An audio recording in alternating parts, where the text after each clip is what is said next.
he has good technique, he will be elite. If his technique becomes great, not just good, then he's a Hall of Fame. Drive face, full cell vertical, get into the blind spot, and he absolutely burns it. Corner is lost. He literally has no idea where Wilson is. Long, fast, how he approaches the game, how dedicated he is to football. He's ridiculously good. You have to be a stat.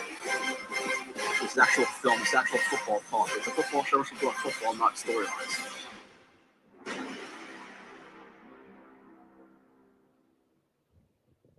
And you are listening / watching another edition of Blewett's Blitz.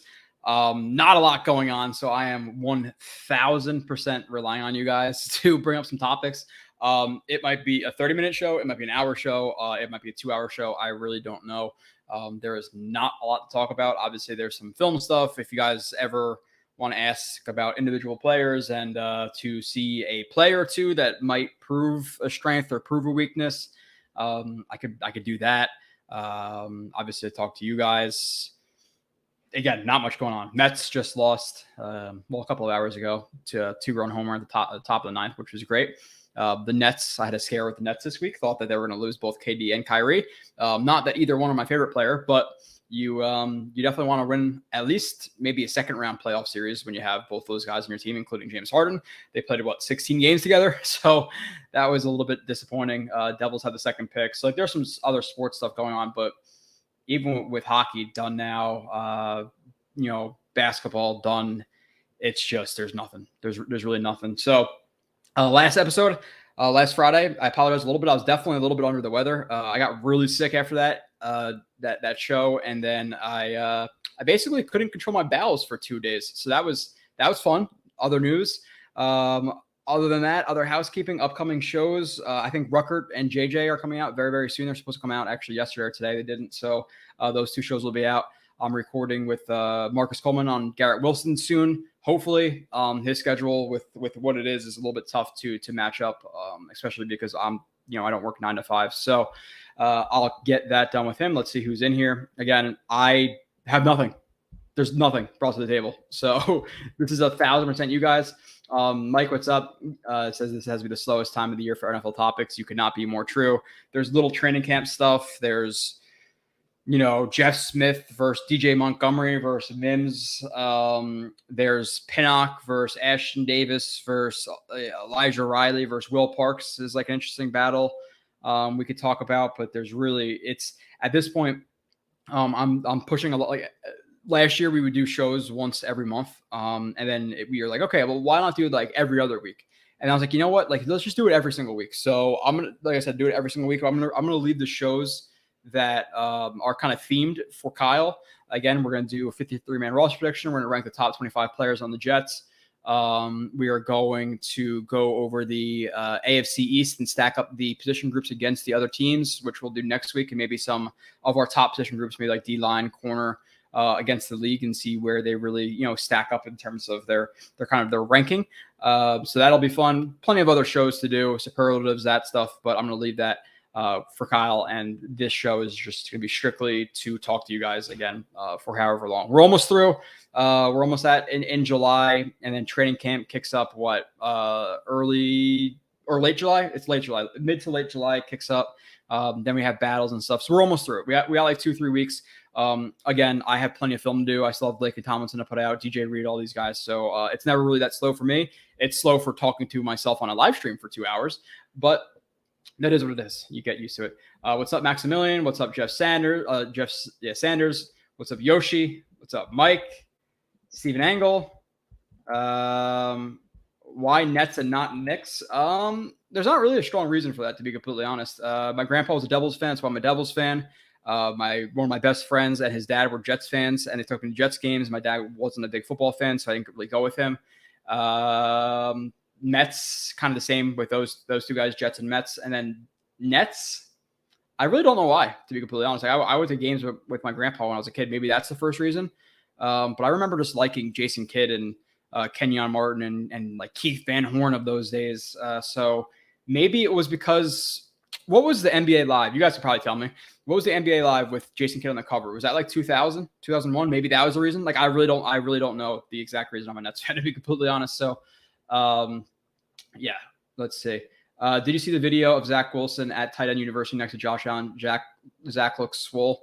Yeah, he's definitely gotten bigger, which is important for him, and just being able to grind through an NFL season. It's obviously really nice that he didn't have to run that whole circuit this year in terms of like getting done with the college season, then going through the combine, then going through his pro day, then going through rookie minicamp, all that stuff. So it's nice to see that his body has responded the way he's wanted to in terms of gaining, however many pounds of muscle and carrying that into the year. And then hopefully you're going to have him being able to, you don't want to see him absorb more hits. If anything, you want to see him absorb less hits. But in general, having a bigger body is going to have him last longer at the NFL level, and especially when it's muscle. Obviously, if it's fat, it's a completely different story. But yeah, he's doing well. You obviously like that he's at the tight end university. You like that he's there with guys like who was it? Blank on his name. Dwight Fiend? No. Dwight something. Dwight? No, Dallas Clark. I don't know. I don't know why I was thinking Dwight, but Dallas Clark was there, and George Kittle and Kelsey, and obviously you have Uzama who goes, you have Conklin who goes. So it's good to see all of those guys there, and learning from each other and just staying fresh. And it's obviously a continuation of Zach's offseason, going to meet up with Corey Davis in Tennessee, and going to meet up with his rookie receivers and Mims and all this stuff, and then going to tight end U. And so it's nice to see that Zach Wilson is consistently grinding. And we know that, and we talk about it a lot on the channel, that the mental part of the game is 95% of it. Like there's a reason why some of these freaks who come out of college don't necessarily make it, so we compare players. Oh, well, he's a better athlete than this guy. Okay. Yeah, sure. But that's 5% of the game. 95% of it is mental, technical. There are plenty of good athletes out there. So what's up, Justin Sanders? What's up, Chris Gabriel Des? What's your take on Baldwin? He seems to be a lock for a lot of people, and I want to believe it, but I need more evidence. Yeah, it's an interesting conversation with the tight end / running back fullback room, because they kind of intersect. Like, do they keep, like, let's say, obviously the defensive line, they're going to have to keep at the bare minimum 10 guys. I think it could be 11. I think it'd be as high as 12. I think I would settle on 11. You have plenty of corners to keep. You have plenty of people to keep. So, but with the jet system, you figure, okay, they're going to be relatively run heavy, right? You want 4 running backs. You'd assume in a run heavy system, especially a system that rotates as heavy as the Jets does. You're going to be like 12 personnel, 13 personnel heavy. So you'd assume you want 4 tight ends, right? Now, can you fit in 4 tight ends, 4 running backs, and a fullback? So 5 running backs. Can you do that? Or do you maybe, depending on how you feel about Baldwin, do you try to maybe help him to learn some more tight end type usage? Or do you see a guy like Wesco, you have faith in him? He's tight end 4 and the fullback. So I think for that one spot, it's probably between Baldwin, Wesco, Cager, and Yeboah. I would probably say that Baldwin has a heads up or the leg up in that race. But then you're keeping 5 running backs and 4 tight ends, 9. I don't know. It's going to be interesting when we talk about the 53-man roster, because we've had such bad teams in the past. It was so easy to find guys to keep. We have a little argument here or there over like practice squad type players, or guys who should be on the practice squad. We used to have full-blown arguments about it, but now this year you're going to cut legitimate players. Like you might see a Bryce Huff, or even guys like who stepped up last year in the preseason. Obviously, it didn't extrapolate into the regular season, but like guys like Denzel Smart, or they never look to bring back Kyle Phillips, or maybe it's Vinny Curry who gets cut, or maybe it's a guy who we might, Will Parks, who's a little bit of a leader. Like there's some interesting battles, but I think it's between Baldwin, Wesco, Yeboah, those type of guys. I would, if I had to bet, it would be Baldwin. I think, I like what he did when he came in, mid to end of the year. But how much can Yeboah or Wesco do with that Baldwin can't return, or in return do a tight end? Where's Jets Forever? I'm not sure. I think I've only seen Jets Forever a couple times, but I don't. Throughout the O-line, I don't know if you're talking to me, King Blaze, but yeah, the offensive line, I don't know if you're talking to me, because I got kicked down to the end of the chat, but the O-line, you're going to assume you keep at least 9, right? Past the starters, you have Feeney, Herbig, McDermott, Adoga. I'm hoping that McDermott goes, Adoga goes. I have more faith in Adoga for a rep than I do McDermott. So maybe you're hoping that they bring in one of those depth tackles, whether it be the guy they visited with the other week or who's the big guy from Seattle. I'm blanking on his name, but probably could be 9. It's really interesting to discuss it, because we always think we nail the 53, and then it comes out and there's always a couple of surprises, but then there's always a couple of surprises. A guy gets cut off. They all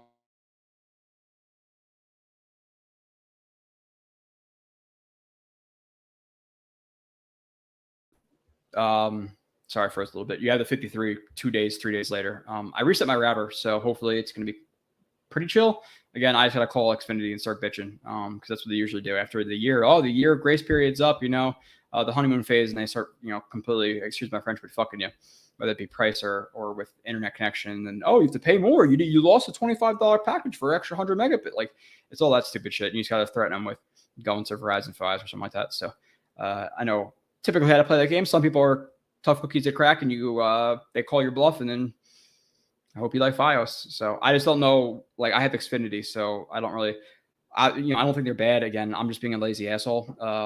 I need to run a wire and connect right up to my router. But the only problem is, like, I don't know if I'm gonna be in this room forever. Depending, kids, the next couple of years, I might have to finish my basement and make that an office / workout. Like, there's stuff I'm going to do, so whatever. But it's a wire, so stop being an ass, so that's really what it is. Let's go Jets. John Rogers, I believe from Australia, right? I feel that's just a different John Rogers. Mike, I was thinking about who would be the most irreplaceable player in the team. I thought was CJ because of line. Well, irreplaceable, obviously, we're going to exclude Zach Wilson from that conversation, even though is he really irreplaceable at this point? Could you get the same if you traded for Jimmy Garoppolo this year? Obviously different, but you know what I mean? The most irreplaceable player. It's not a safety. It's not a corner. It's not a defensive lineman, because that's a heavy rotation. You can argue offensive line, receiver. I think you might be able to argue. The only other guys who are coming to mind, Mike, and I think I agree with you. I really have to sit down and think about it. Elijah Moore, maybe. I feel like he's going to be like that number one true stud this year. At least he's going to develop into that. I don't know if they can necessarily replace him, but then again, you're in an offense that could be run heavy and tight end heavy. So that kind of cancels out that argument where I think you could replace him at least more than you could replace CJ. Past that offensive lineman, Feeney, McDermott versus or McGovern versus Feeney, or Laken Tomlinson versus Herbig, or obviously again, I really do think they sign another tackle. But yeah, I would probably agree with you, because there's nothing behind him. Like, unless you're going to argue for Quincy Williams, but then you take that and you kind of multiply it. Okay, well, now you're starting 3 linebackers. Let's say again, it is a 4-3 set. Are Quincy Williams, Hamza Nasruddin, and Jamie Sherwood? That's not good. Marcel Harris. They really do need to sign like a Quan Alexander. Maybe we can go over some free agents. We can bring up a free agent list, but they need to sign Quan. They need to do something. There are 2 kind of positions right now that are non-negotiables for me. You need to get a backup offensive tackle. If you don't, obviously, like the only thing we have to say, 2 words, Morgan Moses. That's all you have to say. We got lucky as hell with him. So you need somebody there, and then past that, like you said, Mike, if CJ goes down, Quan, Dion, they need something. So those are 2 non-negotiables for me. Like, listen, yeah, do I want them to sign a D tackle? Do I want them to sign maybe another safety? Yeah, sure, but I could live with them not doing that. Could not live with no backup tackle or without a linebacker. So what's up, Rob D, Stephen Engel, Jets, Devils, and Yankees. Yeah, I know my combo is a little bit weird. That's I guess a little bit of a weird combo, right? Stephen Engel, because I feel like Yankees fan. If I had to guess, Yankees, there's more Yankees fans who are Giants fans than Jets fans, which is, but I would say obviously the Giants are a bigger organization with more fans. But I would say more Mets fans or Jets fans. So I guess you have a little bit of a weird combo. And obviously Devils are the least liked team in our area. So I would say the Islanders or the Rangers are much more popular. Yankees, Jets, Knicks, Rangers. Yeah, that's relatively popular. Jets, Knicks, Rangers is a big one, and Mets too. Like I feel like that's like a true I don't know, like a blue collar lineup of teams like that people typically like is Jets, Nets, or Jets, Knicks, Rangers, and Mets. Like that's what my buddy is. I feel like that's typically like that's all the underdog type teams. To me, and I like all like the little brothers, right? Like the Jets, the Nets, the Mets, the Devils. I don't root for any Yankees or anything like that. Even though the Mets are obviously starting to spend like the Yankees of the past, and that's why they're really competitive. And I think number 3 overall record in the MLB. Before that guy gets on me in the comments saying you're wrong about the Mets stand, I'm like, no, I'm talking about the MLB. But that's without Scherzer and DeGrom and plenty of other pitching injuries. So the Mets should be pretty good. So new to the chat, Ryder and Talons PA. What is up, Ryder? Obviously, you're coming at literally the most dead time. Typically, we can have anywhere from 150 to 200 people. I feel like it's the average. We're rocking 50 people right now, 50 strong diehard Jets fans who are psychopaths and who cannot get enough Jets talk when there's literally absolutely nothing to talk about. Again, if you guys want to, I have plenty of film. I have plenty of stuff to do that, but I typically do that on the film shows because if you guys want to click on that, you click on that. I'll bring up a player or two to prove something wrong sometimes, but it's not typically the driving force of the show. It's more just bullshit with you guys, and especially today, all you guys. If the comments run out, I'm out because there's nothing unless something pops up. There's breaking news. Obviously, I have a headline on whatever the show is, which is basically pertaining to 2 guys who might be surprise contributors, which I'll bring up if I run out of chat, which is going to take me all of 5 minutes to talk about. So, Josh Allen is 4 inches taller than Zach. Stephen Engel, thank you for the fact. Is he? Zach's what, 6'2"? Josh is 6'6". Is he? Is he that tall? I think he is. Or is he 6'5"? I think you're probably right. 2.5. So 6, what Zach's like 6'2.5", something, I don't know. Mims stat prediction. Interesting question. Again, with nothing going on, I will pretty much answer anything. I don't care if it's about breakfast, lunch, fucking dinner. I don't know. Not a lot of football stuff. Stats prediction. Listen, like Mims is an interesting situation. I thought he was a stud coming out of college. I still think he has that capability. Last year, I can't buy into the excuses. I get the excuses. I get that hindering him, but food poisoning did not last 3 months. Him not learning the playbook necessarily was not the coaching staff. Like there's plenty of problems that were brought up on himself, and you have him coming in and dropping passes and having pre-snap penalties, and then you have people making excuses for him. But those people who are making excuses for him are also the same people who will bitch about not holding players accountable. So how do you want it? And right now, like last season, show me who they're playing, and they're playing guys like Tyreek Black and Jeff Smith and all these guys over him. And now apparently he's not necessarily one of the first guys up, as a backup this training camp stuff. Which again, it's really early, so that can completely change. But to me, if he could be, let's say what I like realistically hope, if he could be a guy who gets like, again, I'm not the best with like yards per catch, all that stuff, so I'm at sign a little bit off. That's not my forte. But if you can get him at like, I don't know, 350 yards on 30 catches, something like that. Like that's a successful season with 3-4 touchdowns. Like as a 4 or 5, that's probably a guy went down for a game or 2. But let's be realistic. Like, oh my God, you're saying 3-4 touchdowns. What's wrong with you? He's had 0 touchdowns in 2 years. Like that's me being optimistic. Obviously being truly optimistic. Like some Jets fans are, I would say, 700 yards and they cut Corey Davis and he's the number 3. Like, okay, but, again, a little bit crazy, but I'm expecting like, I don't know, 23 catches, 217 yards and a touchdown. Like that's kind of what it is. Like I have not really seen a lot of worse second years and a guy's bouncing back. It's possible. Again, all the chips might have really been stacked against him, and the Jets might really like the way he came into camp and all this stuff. They're not necessarily proving it on with a snap count, but listen, we've held on to hope as Jets fans for a very, very long time to very, very stupid things. There's a time where we have to learn, okay, listen, we hope because we're fans, but for putting money down on the line, what's your heart saying versus your head? And I typically talk with my head. Again, heart trickles in a little bit, but there's some people out there who think Mims is great. P. Ryan's great. Bo is great. McDermott's great. Doga's great. Like everybody's great. Nobody's bad on the Jets. Then why the fuck do we go 4 and 13? Which obviously, first year coach, quarterback, et cetera, before anybody gets on my ass in the comments. But you know what I'm saying. Sneakers or Boots, what's up, man? Always appreciate you being in here. What's up, Nikki Free? Zach is 6'1". Don't believe the 6'2" stuff, but didn't they like officially measure him? So it's kind of hard to get away from that unless he's obviously you're barefoot, so you're not really wearing shoes, right? So it's like you can have cushion in the shoes, like you're 12-year-old trying to get on the rides on Great Adventure or something like that. So Zach is like 6'2.5". Let's just call him 6'2". Josh Allen 6'5". Okay, that's what I thought. No, he's not. What's going on here, Steven Angle? Are you confusing me or confusing yourself? What linebacker would you like to see on the Jets before the season starts? So, obviously there are some options. Like if I really had to scan through all the teams, maybe there's a guy out there who I'm not really thinking of. Like, trade this for a veteran for maybe a 6th round pick next year.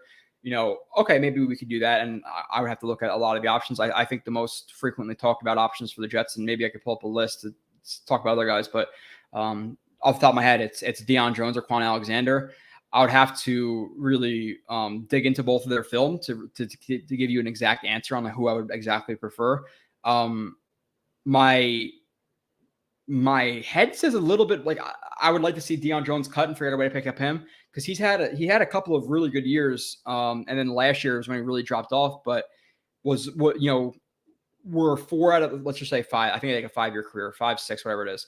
But was 80% of his career an outlier, or did something change in his last year? Like I'd rather take the shot that the 80% is what he truly is, and then last year was an outlier. You get him. Where Quan has been down a little bit for the last couple of years, and had some injury problems. I think his injury problems may be a little bit overstated. I think he's played 12 games the last 2 years, so yeah, he might miss 4 or 5 games, which to the Jets is we'll sign up for that right now because they have guys miss all season or the entire season all the time. So I would say Deion if I had to, but then again, it's like we heard post June 1st cut, they get rid of the guaranteed money and all this stuff, and nothing's happened. So what's going on with that situation? I don't know, but one of those guys at the minimum, because even if you have faith in Quincy Williams, which again, God bless you, and to a certain extent, I want to be positive on the guy. Like he's a waiver wire pickup, awesome for Joe Douglas. He's a contributor. I think on a good team, he's a backup or like a role player who subs in sometimes on like blitz looks, things like that, where he's playing like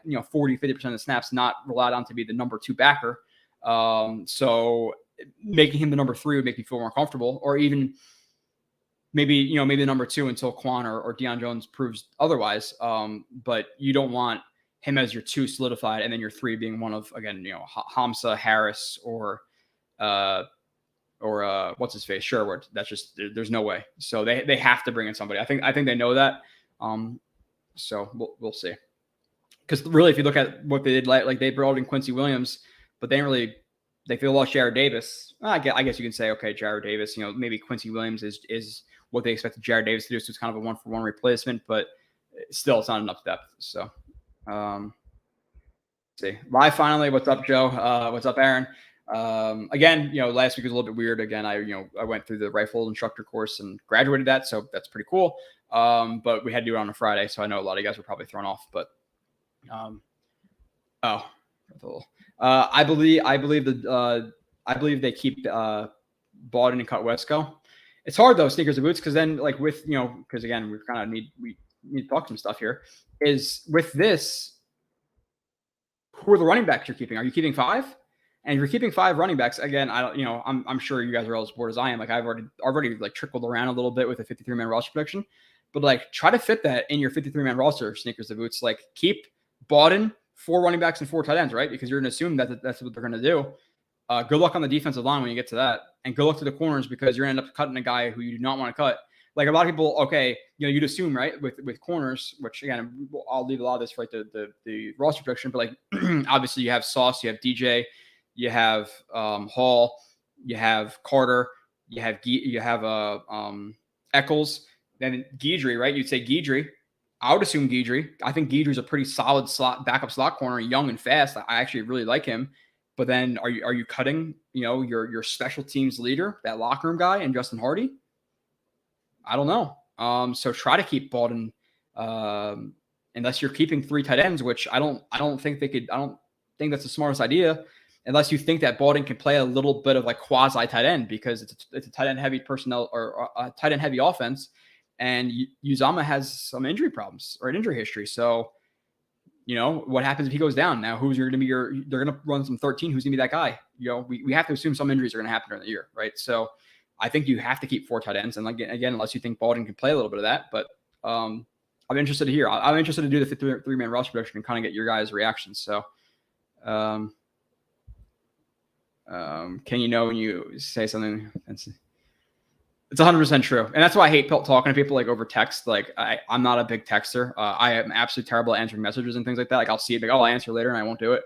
But like conversations are so much different over text, and like how you understand what they're saying, or give like you interpret the tone they're taking on our text, and usually it's more of a negative. So Zach's doing everything he needs to. He'll be much improved this year. Yeah. You'd hope. You'd hope if he just builds on what he did at the end of last year. If he is the quarterback he was at the last quarter of the season last year, we're looking at probably the level he needs to be at. Like I don't think we can argue that Zach Wilson's last quarter of the year, he was at least an average-ish level quarterback, right? Like look at him, what he did in the Bucs game. Look what we did even the Bills game. Look what we did against the Jaguars and the Texans and all this stuff. Like I know he had the Saints and some other games like the Eagles game even like.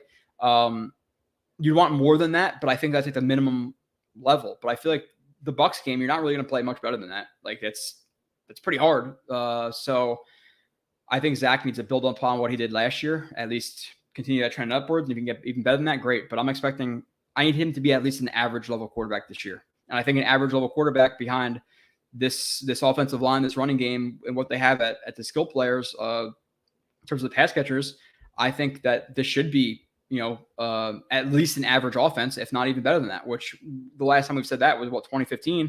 And a big part of that, we were driven behind a veteran quarterback chucking up Hail Marys, not really Hail Marys, but just chucking it up, 25 yards to Brandon Marshall, hoping to shit he's going to catch it, because that's what a lot of his touchdowns were. So, we haven't really seen a really effective offense that was sustainable. So can we do that this year? We hope. I think the last couple of weeks of the season, they finished like somewhere around like 18, 19, like DVOA or whatever it is, in terms of their ranking, which, what does that really mean? I don't know. So Wesco plays tight end. I thought he was a fullback. Yeah, I would say you've seen him more in a fullback role the last couple of years than a tight end. So again, do you want Wesco as that tight end 4/fullback, or do you think Baldwin can again play some of that tight end role? Because there's going to be need to be a fourth guy who could do that. But when one talks about a rival, do we really care? I would hope you do. I do personally. I know that we're going to see the Pats, the Dolphins, and the Bills, a combination of those teams 6 times this year. So you want to kind of know them. So we're going to stack up the corners and see where the Jets fall. That's going to be a tough one, obviously, with some of the teams that they have in the division. Even receivers, like it's kind of a tough spot. But where do the Jets rank? So you can kind of really get a feel about where they're ranking. I feel like, oh shit, they have the 3rd best overall roster or corners in the NFL, but how many better groups are there? You're looking at maybe the Packers and the Ravens and this stuff, and then you kind of get a real sense for where the Jets stand. But no, again, obviously, do I care as much about a rival? No, but there's something to talk about in July upcoming. So bless McDermott. Yeah, I would agree with you. Like I think I was more known as the Bless hater, but I think there's a lot more praise for Bless also, where people thought he could be a legitimate starting corner, which I thought was absolutely wild. But McDermott he's not even capable of a backup. Like they're on different planes of where the expectations were. So Bless is a better player than McDermott. I have no idea why McDermott's still on this team. He must have naked pictures of somebody. I don't get it. Jody's better internet, yes. So how do you think Salah will approach the preseason in regards to keeping everyone healthy? Based on what I've seen from him in camp and things like that, he's playing a lot of 7-on-7s, a lot of light stuff, not a lot of wrapping guys up and really, pounding the pads. So I think he's going to take a relatively light approach to preseason in terms of playing the starters. I think he's going to pull them pretty quickly. So I think the Jets are really conscious of how hurt they were last year. And you obviously caught a little bit of a peek in that, which people were so surprised by, to be completely honest, which is, if you really think about it, it's pretty blatantly obvious that when they're discussing Laken Tomlinson, they're talking about his injury history. which is obviously important when you're comparing him versus Brandon Scherff, who's been one of the most injured top level offensive linemen in the league the last couple of years. People are like, oh my God, yeah, look, they're talking about the injuries. Like, how smart. No shit. If they didn't talk about that, they should be fired. Like, that's what we're impressed by. So, like, I liked Take Flight 2022, whatever it was. Listen, if they're not talking about that stuff when comparing players, there's a serious fucking problem. Serious problem. So, but nonetheless, they are very aware of their injury situation the last couple of years, and it needs to improve because, again, a lot of fans will say, oh, yeah, we're the most injured team in the league. The Jets have literally been one of the top 3 most injured teams in the league the last 3-4 years. And I think in 2019, we were number 1 on the money on the IR in terms of like injured players on IR, and that didn't even count CJ Mosley, who was like however many guaranteed. So we've been brutally injured the last couple of years. Like, again, Kyle and I did a top 25 last year. Becton and Lawson were both in our top 4 players. They both get injured. Like, it's just nonstop. Obviously, Vinny Curry, LaMarcus Joyner, blah, blah, blah. It's just nonstop. That's, if I can know one thing from now till September 11th, it's who's injured, who got injured, because I can't. Or even after that game. Like, again, we had Becton going to week 1 last year. We had LaMarcus Joyner. Take those 2 players out. You're playing guys like Sheldrick Redwine off the street, and you're looking at a completely different game. Do they win that Panthers game if LaMarcus Joyner's still in the game and they don't give up an easy touchdown to Robbie Anderson on whatever it was, a seam or a post that Redwine completely blew? Did they win that? They win that Bucks game? I'm telling you right now. I don't know if it was it Wilson? I forget what corner it was. But he had a really easy cover 2 read. And he just got locked on Brady and just let a guy go right up the sideline and just beat him to the spot.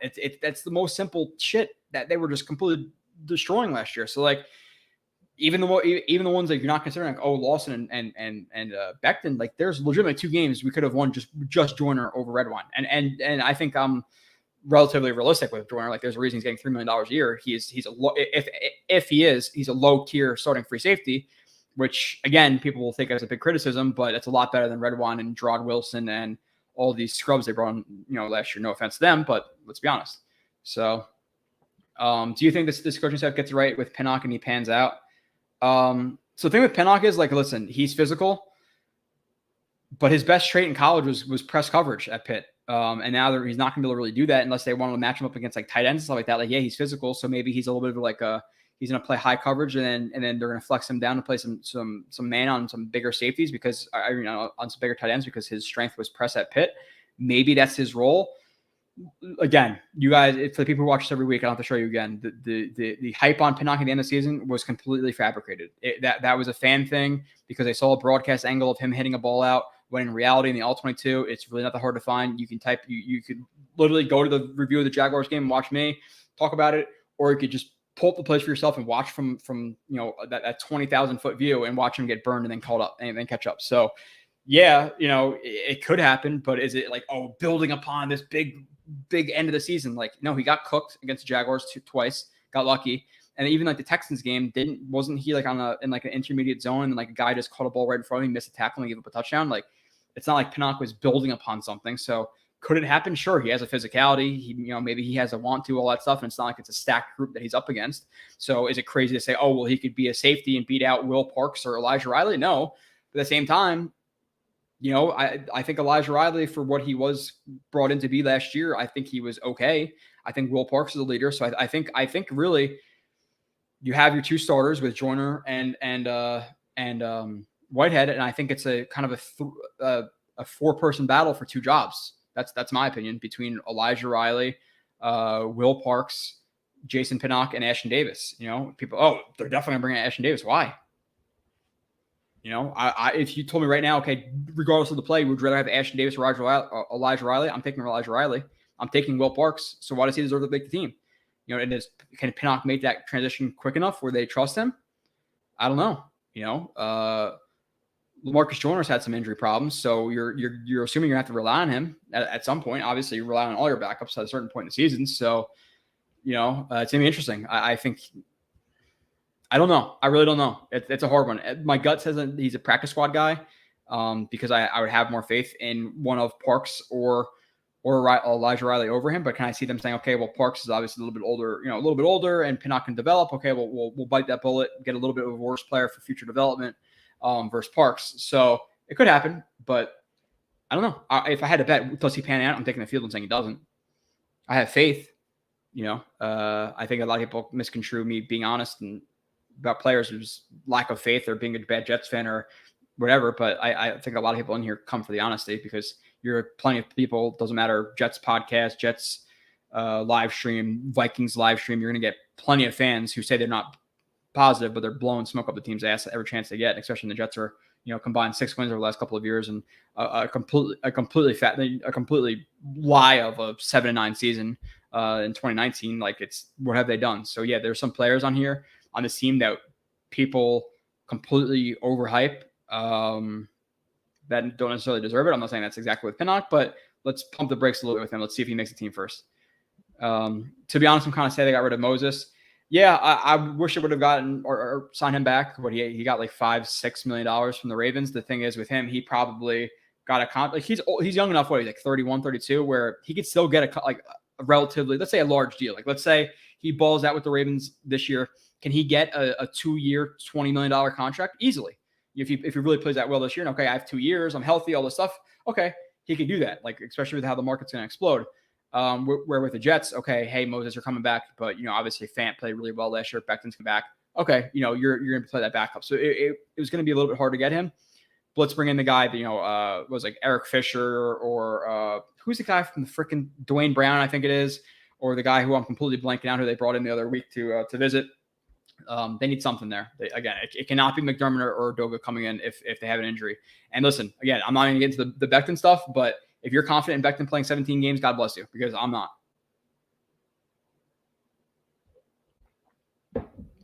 King Blaze, teams will be cutting players for room, so we may, it's undoubtable we're going to pick up some players, whether it be a linebacker or a safety, maybe in a depth running back. Like we're going to make a signing or two.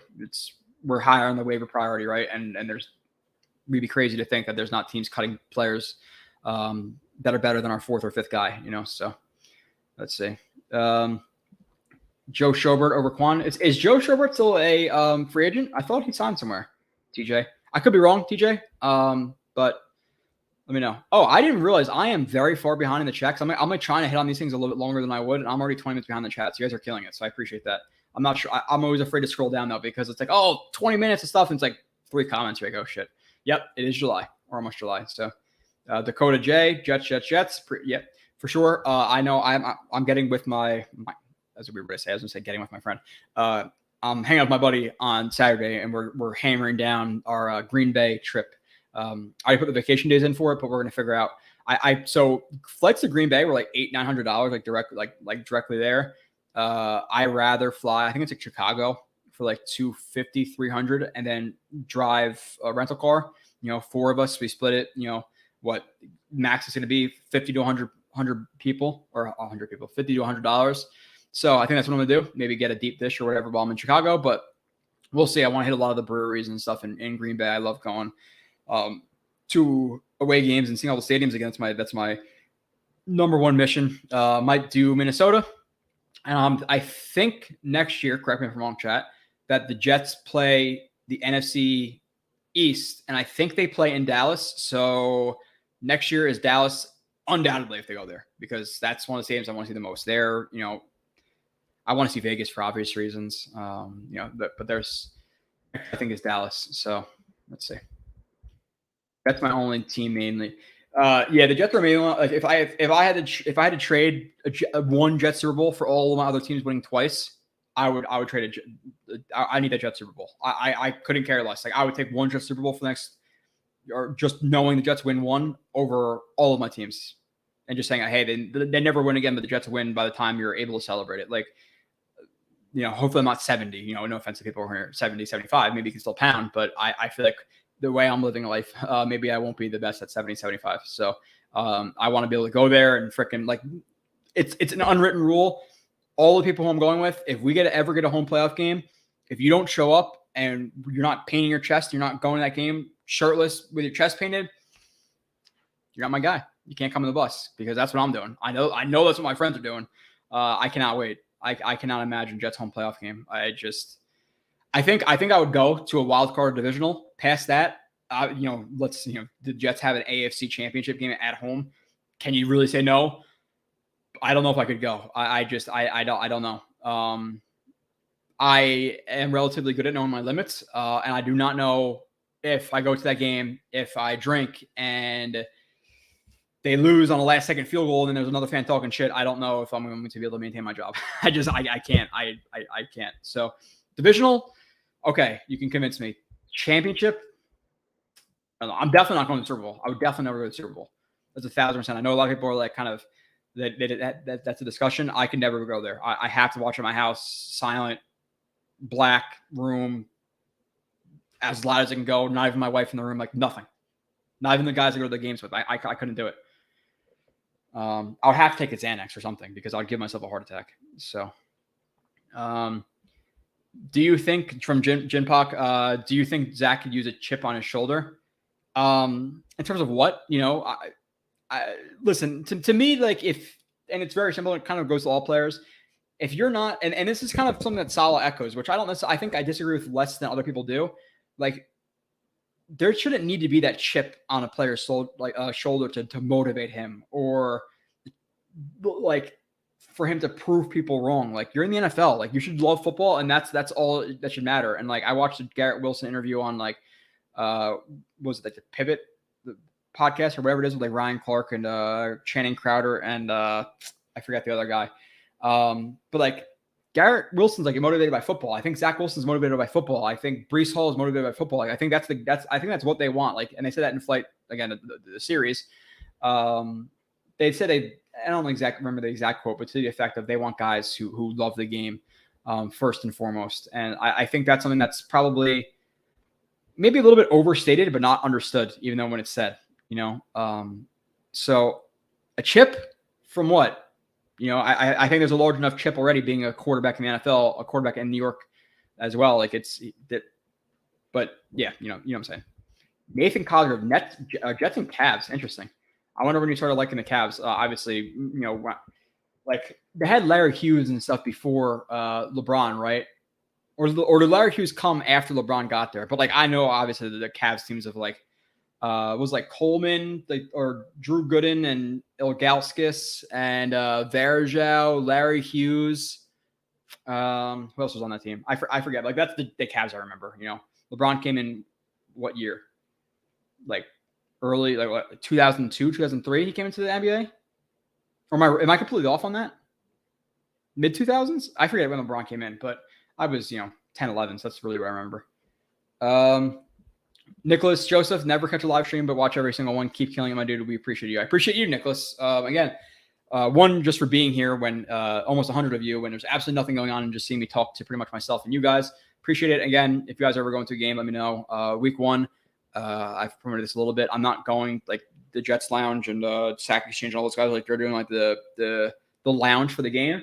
I'm not going to the lounge. Like I want to sit with my friends like in a 300 section. Like no offense to any of you guys, but like I want to drink beer and like hang out during the pregame, but like during the game, I don't want to be talking to people. Like I want to be with my guys, cheering the Jets on, losing my voice, and like so I don't want to be like proper, not necessarily proper, but you know what I mean. Like I'd rather be with my dudes.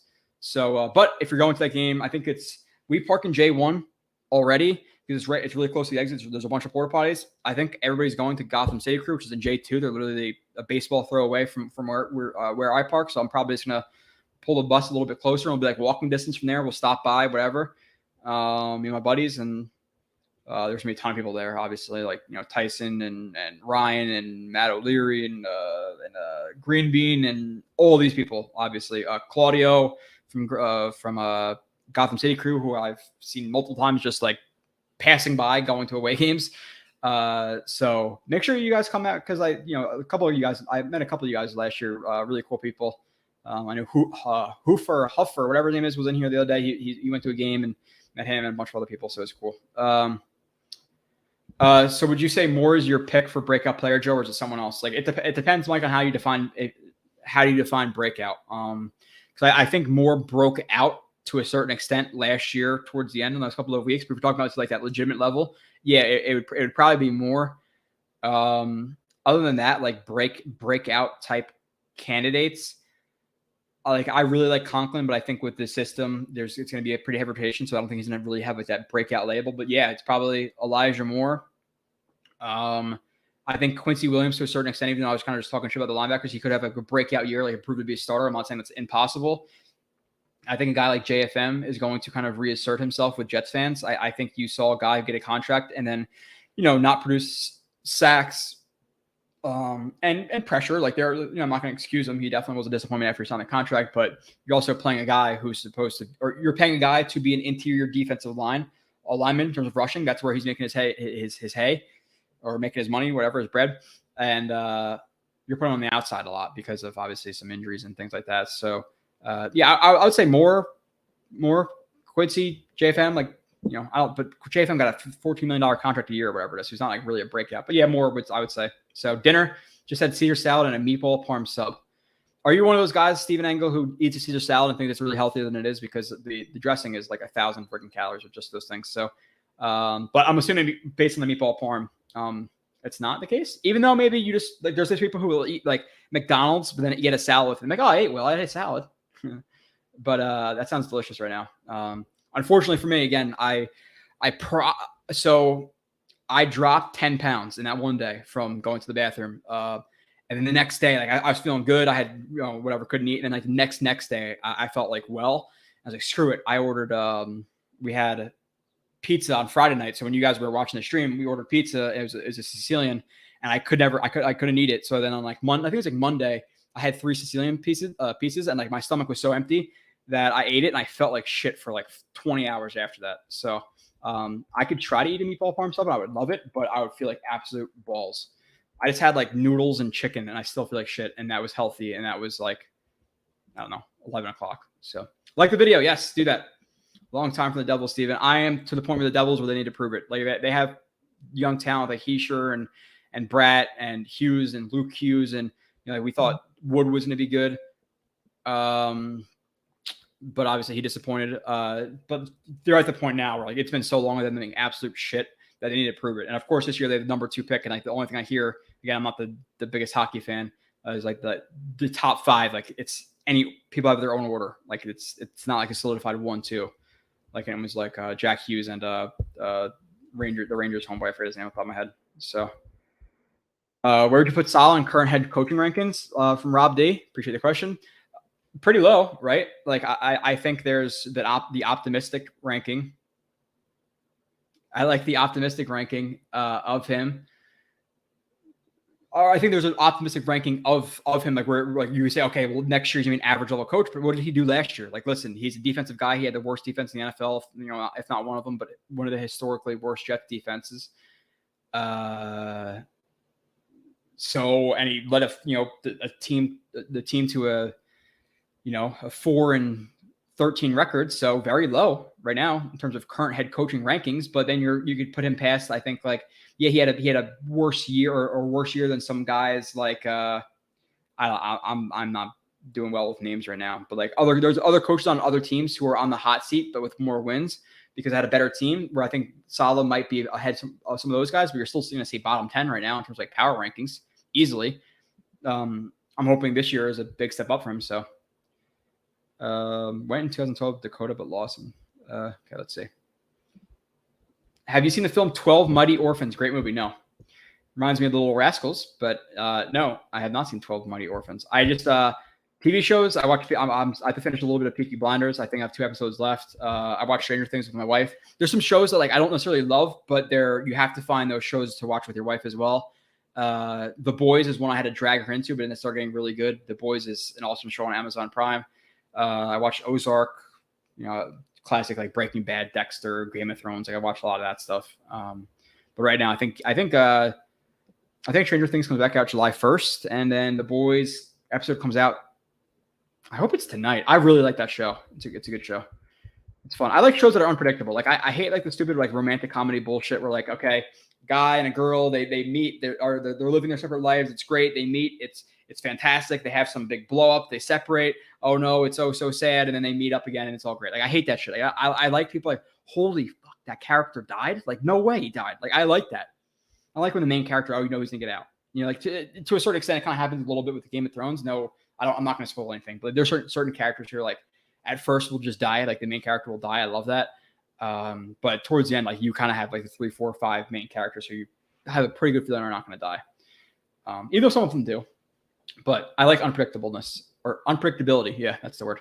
So Verge Tibbs, Mets, Jets, Devils, Nets. I don't really watch baseball. Boring. Basketball soft. Yeah, I'm with the basketball soft thing. I still try to watch it, but it's a lot different than when I was watching in the early 2000s. And baseball, I get into it. Like I'll watch probably half to like 33% of the Nets games. Obviously, a lot of them are during the day and I'm sleeping, but like when they're on, I usually watch, at least in the background. Then I'll watch all the playoff games and stuff like that. But I'm definitely casual, basketball, baseball. Even though basketball was my first love. Like basketball was the first like sport. If the Nets at first were everything to me, everything. To the point where like I was like 8, 9 years old, and Nets were in the playoffs against like the Pistons and the Spurs and all those years. And I remember I wasn't allowed to watch the games to finish. I'd watch it until like halftime, until like 9 o'clock my bedtime was or whatever. And then my mom would write the game score and slip them under my door. I'd wake up and see the score. I remember like seeing the Pistons win. I'm like, fuck. Obviously not saying that, but like I was 8 years old. But yeah, that's my first love. Again, I was like the Kerry Kittles, Richard Jefferson, all those guys, even before RJ. And then it all went downhill when they traded. Obviously, Jason Kidd went, and then they get was it RJ first? Maybe it was RJ first. Maybe it wasn't. I forget. But they traded RJ for Yi Jinglong and Bobby Simmons from the Bucks. And I was like, these guys suck. Like, why are we trading RJ for these guys? Like, he's a glue. Same thing with the Jets. Like in those years, like what was it, 2011, 2012? Like you can't get rid of those glue guys. Like you get rid of Jericho and you bring in Derek Mason. It's like, bro, it's just not. You can't do that stuff. There's some guys who need to be there. So Nixon Tegra, what's good? Joby, what's good? Harahu Suzumaya. All right, let's see. What's up, Joe? Do you think the Jets finish top 10 in rushing? So it's obviously a pretty loaded question, Harrison, just because like the first thing I think about with that is how is the defense going to set them up in games? Because if the defense is giving up consistent scoring drives, and again, I think a big part of that, if they are giving up a bunch of scoring drives, would be the fact, or just be based on the fact that they're not going to be able to stop the run because they downgraded, if anything, from last year. Maybe, okay, we can maybe argue a slight upgrade because, okay, they got Whitehead, they got DJ Reed, he's a good tackling corner, they got Jermaine Johnson. Okay, I can hear that out. But in general, they lost Foley Fatukasi. They didn't replace him. I still think they're going to struggle in the ground game. So are they going to be able to have enough leads to run the ball? So I'd probably say no, but I think your thinking is correct. If you're thinking like, okay, they're going to be a top 10 running offense in terms of like their efficiency. The top 10 in actual rushing yards, maybe not. Maybe not. I think the defense is going to put them in some situations where they have to throw the ball a little bit, but I don't know. What happened to the days of the 6'4", 260-pound linebacker? Missed that shit. Yeah, me too. I like, the Ray Lewises and the Brian Urlachers and the Patrick Willises and all those like throwback linebackers. Willis was more recent, but still. Let's see. Keep going down the chat. You guys are stuffing the chat up, which again, I thought I was talking here for like 2 minutes, but you guys consistently fill it up. So I definitely appreciate that. Because again, I literally came into here. I'm talking about 0 topics, like 0 topics, 0. Steven Engel has high hopes for Nasruddin. I like Nasruddin coming out of FSU. The thing out of FSU was he's already a raw safety, and now you're moving a raw safety into linebacker. He was always going to be a project. He was not going to necessarily just burst onto the scene his rookie year. So I think he's a guy who might be a little bit of a dark horse, like nice, like breakout player, like Mike asked before. But I still think it takes him to like year 3. And hopefully like he proves himself at least at that point. Again, being realistic as being like a role player.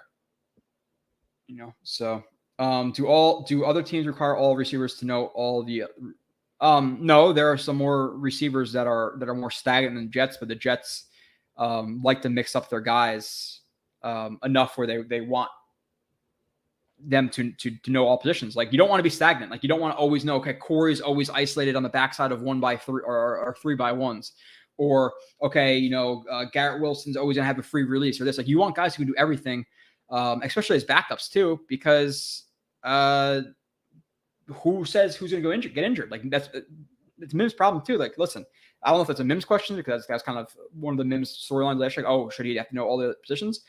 To a certain extent, like, yeah, should he be in there for a fade ball every once in a while? Sure. But at the same time, all those other guys are required to know all the positions and they're playing above him. So, oh, poor boohoo Mims. Like, no, learn what all the other guys are learning. I'm sorry. It's a cutthroat league.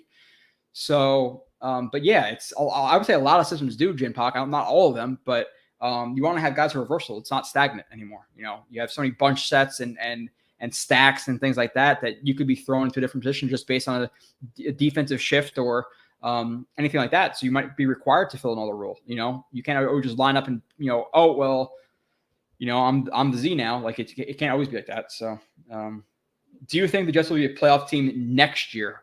If you're asking next year, like obviously this year is this year. Next year, I would say yes. If they're not in the playoffs next year, I will start to get concerned. And it's almost like kind of crazy to think about, right, Christian? Because this year, not a playoff team. Okay, that's acceptable. Next year, they have to be. Do you guys agree with me? I think they do. Because listen, at that point next year, you have all these guys and the year one guys in their year two on year three on year four. We built a lot of young depth or young talent on the team. They need to be hitting their primes at that point. Zach Wilson, year three.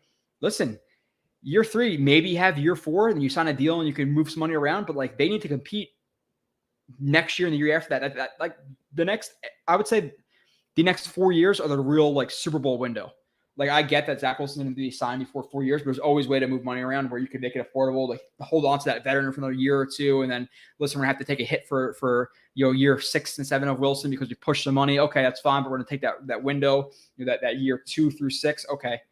So year 2, we're assuming, okay, hopefully they're 8 and 9, 9 and 8, whatever.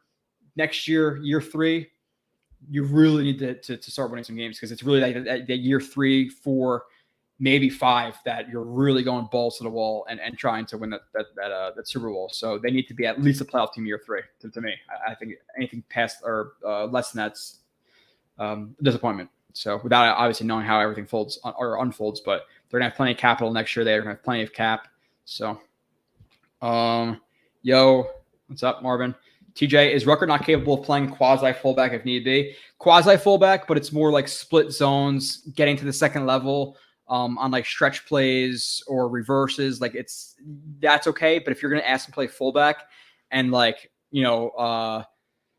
wham block a D tackle or lead against a fullback or lead against a linebacker who's 250 pounds in the NFL, no, you want him more on you want Rucker as more of a positional leverage guy, which just means having your position in the correct spot, whether that be, left or right, pretty much to be pretty simplistic, where like you need that banger fullback who's going to be able to drive a guy, 3, 4, 5 yards back. Can Rucker do that right now? No. He needs some work, but I think he's a good second level blocker, but it's more again positional versus physical leverage driving a guy down the field. He doesn't have that yet. So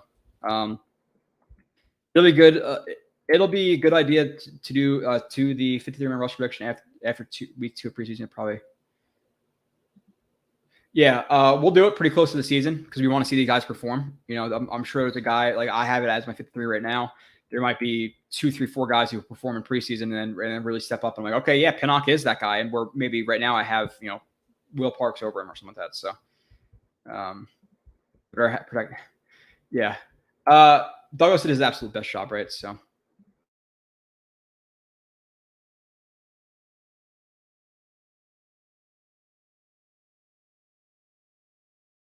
Sorry, I lagged out a little bit.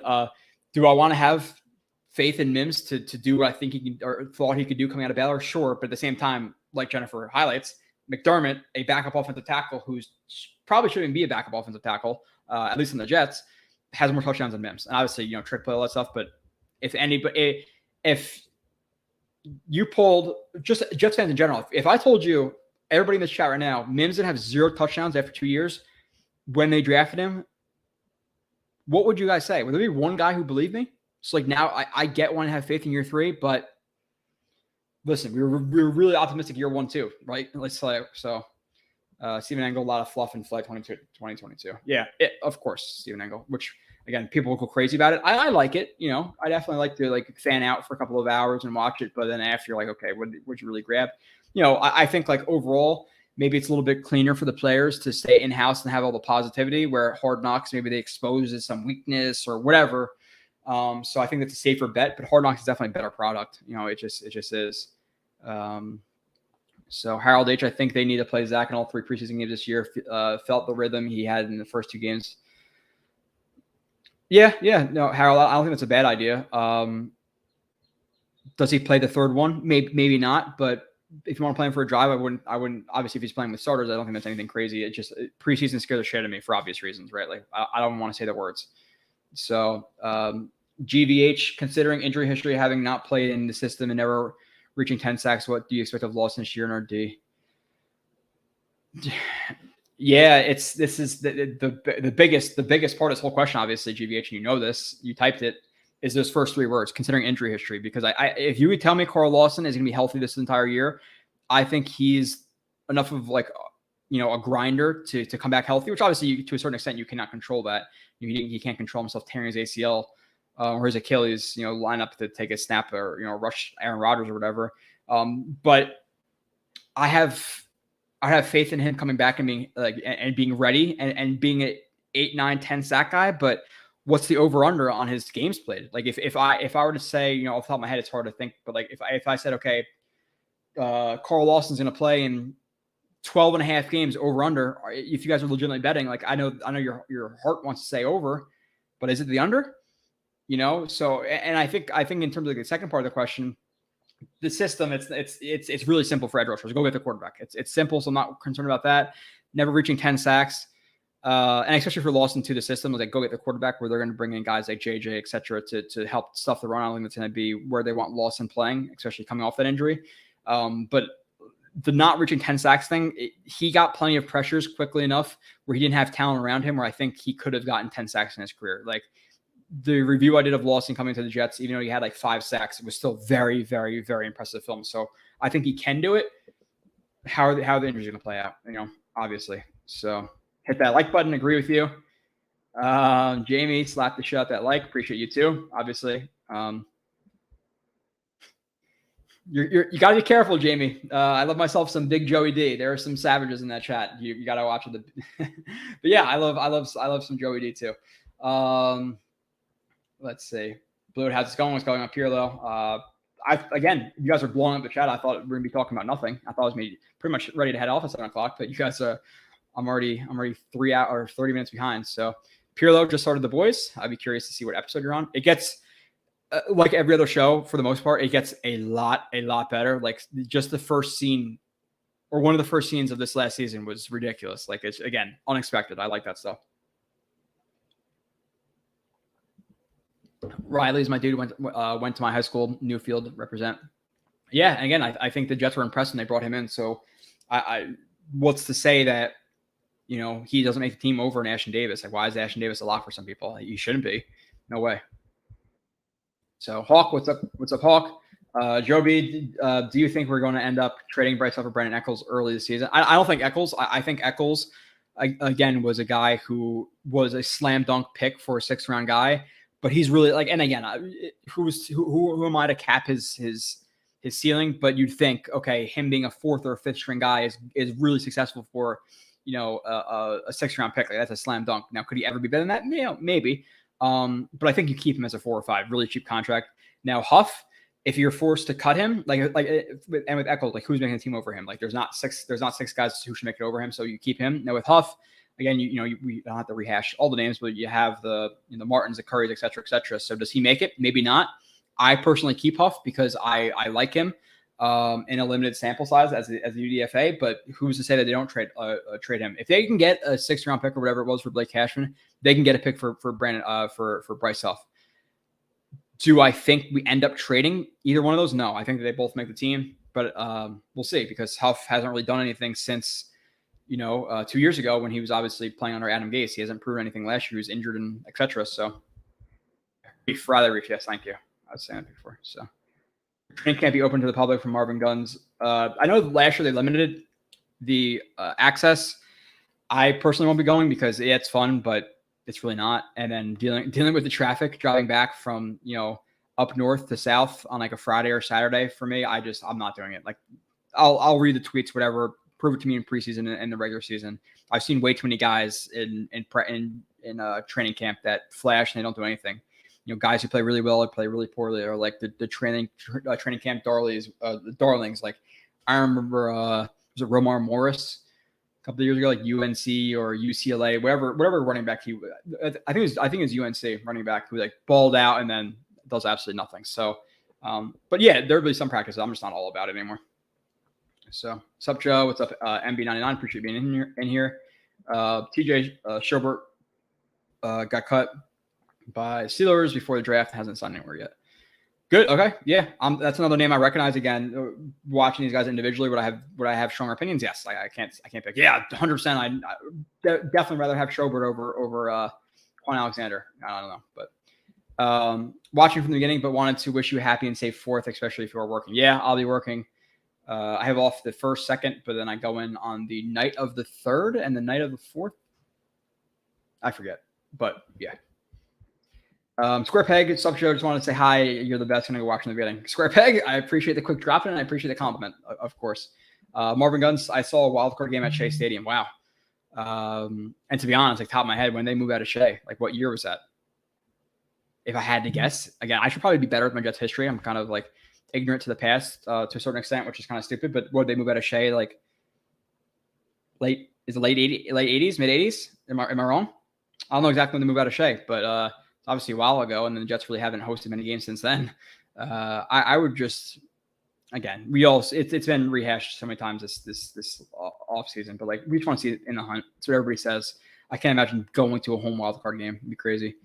Have you ever gone to an OTA minicamp or other Jets practice? I know you said it's easy. Yeah, it's super easy to get a media badge. I'm not trying to call anybody out, but if they do that, then it's their own fault. But like, a lot of people hype themselves up like, oh, we got media press or we got media passes and we're this big website and all this stuff. It's really easy to get a media pass. It's different to get a media pass where you can actually ask questions and go to the press conferences. Robbie has that. A lot of people didn't. So like for Jet Nation and for TOJ, I was able to go to closed practices, but I wasn't able to ask questions. So I would go there, write my notes, whatever, and leave. But I wasn't able to actually ask questions. But yeah, I've been at plenty of private practices, like there's no fans and stuff like that, which you feel cool, inclusive of all that stuff. And then you realize, okay, after the second, third day of it, okay, this is getting kind of stupid. I can't really see much and it's hot and I'd rather be home and reading tweets about it and then I have to drive 2 hours. So that's kind of where I'm at. So I think I'm going to watch from the game from my closet for maybe Super Bowl. Yeah, I'm with you. I'm with you, Yoshi. I can't, I need to take downers. I give myself a heart attack. Sauce and Reed would be key to getting us off the field on 3rd down. Way too many third. Dude, like the one that comes to mind was like the running back from the Titans was like McNichols or whatever. Obviously, I'm at that game, and it's just like you assume he's down, and it's just like you keep running and running and running and running, and that's been a Jets thing forever. And obviously, a partial product of that is you play Brady. But like, even in Rex's good defenses, like I feel like they gave up 3rd and longs. Like it just always haunted the Jets. So. Yeah, Sauce Reed, a combination of that and then the pass rush, obviously, the two most important parts of the defense. Obviously, they can't cover forever, but obviously the DNs need them to cover for long enough to get there. So it's never too late to turn your health habits around, Joe. I'm 38. Oh, my health habits are fine. Like I don't know what I was talking about. I think you're talking about like 7 years old. I think it's the stress of anything. It's not eating. Obviously, like I passed the SWAT test and all that. Like I'm not unhealthy. I think it's a stress. I think the Jets will literally, undoubtedly, I think, again, all the 85 people in here, you're all a bunch of psychopaths. The Jets, like you're diehards. I'm sure that you guys have lost at least at the minimum a couple of months off your life because of the Jets. At the minimum. So the Jets are going to take a couple of years off of me easily. So, but awesome. Like, by the way, congratulations. You're 38. Quit smoking. That's great. Quit booze. That's great. The biggest part of it is like, well, one, smoking is terrible. Booze make you feel freaking terrible as well. But eating healthy is like exercising great, but like 90% of it's eating healthy.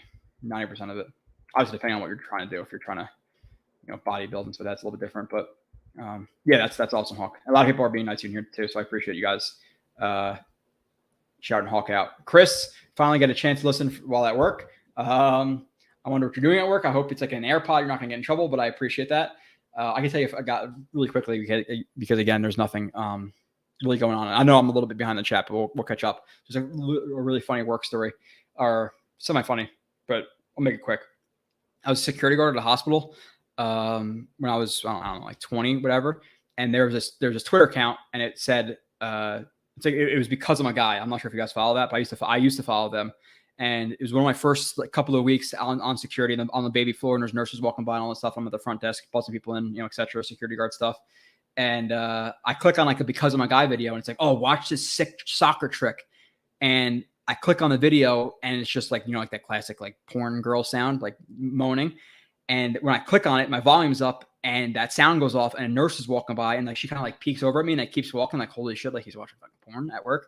And then the most embarrassing thing I had like called her, like, hey, can you please come over here? Like, I just want to show you, this is what I clicked on. This is the sound it made. I'm not doing that. Like, I don't want to get her going to HR and getting fired my first week for watching porn at work. So, yeah, I'm kind of not necessarily relating that to this, but yeah, that happened to me. So that was brutal. Let's see.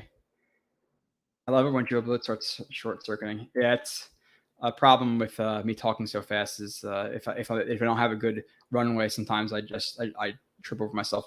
Mims is a breakout player. Your lips to God's ears, Marvin Guns. I hope so. If you had to bet your house on that, are you? Would he be in your top 5? I don't think so. I think you're thinking with your heart, Marvin. Expectations for Bryce off again. Like Yoshi, it's so hard because where is he in the lineup? Like you obviously have JJ, Carl Lawson, see reps over him. You're gonna have to see Martin above him, correct? He got a relatively big contract and he's a pretty good player. You're gonna see, I would assume, Vinny Curry. You're gonna see Vinny Curry above him.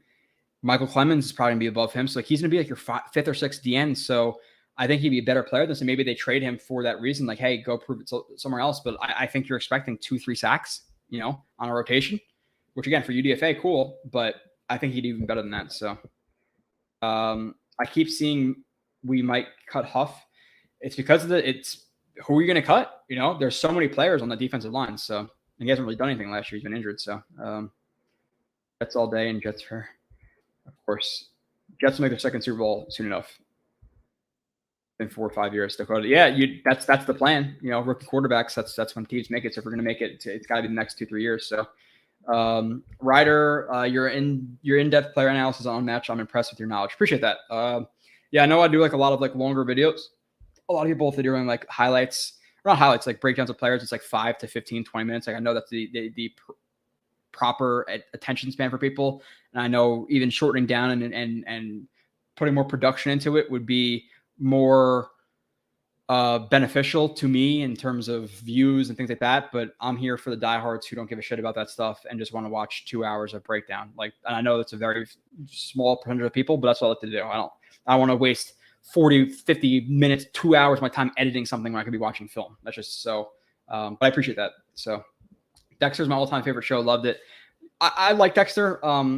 Gets a little bit cheesy, and obviously it's pretty predictable for the most part. Like, again, I'm not going to give anything away for people who haven't watched it, but, a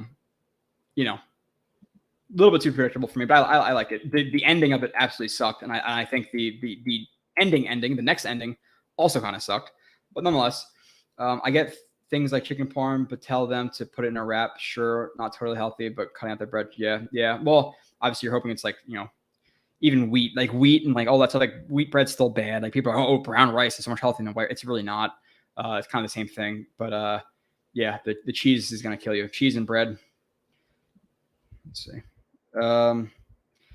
2001, just want this team to be competitive this season. I'll take one possession game going to the 4th quarter. Yeah, that's exactly it. Like we can't see, obviously there can be many different scenarios on how we figure how we fall to, let's say 7-10, if we're getting blown out like we did versus the Broncos and the Pats and the Colts and all these teams, then it's a terrible 7-10. But if we're losing close games, okay, the refs fucked us because we're the Jets. We lose a game, okay. Like we have a situation like, well, what year was that? Was that 2016 or 17? You guys are good with this stuff. 16 or 17, where we're playing the Bears. I don't know if it was on Sunday Night Football, Monday Night Football, whatever night it was. It was a night game, and I think Demario Davis hit the quarterback, and then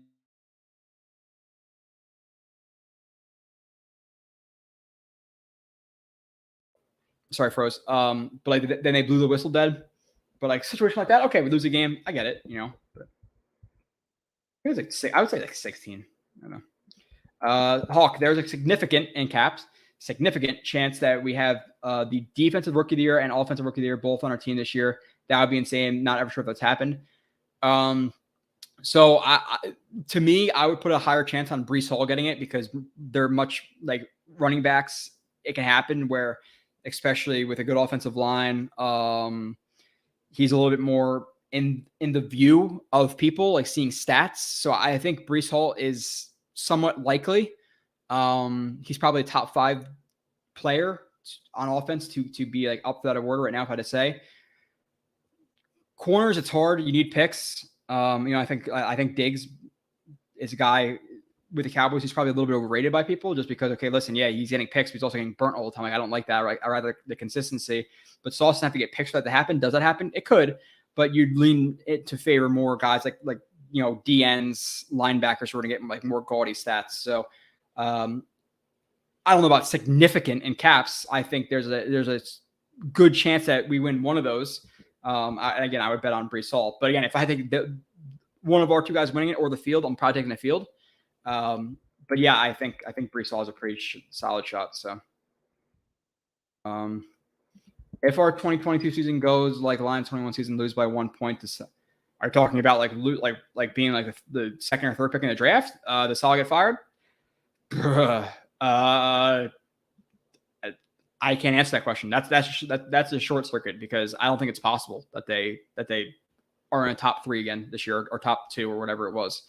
But yeah, they have way too much talent to win 1, 2, 3, 4 games. So people should be fired.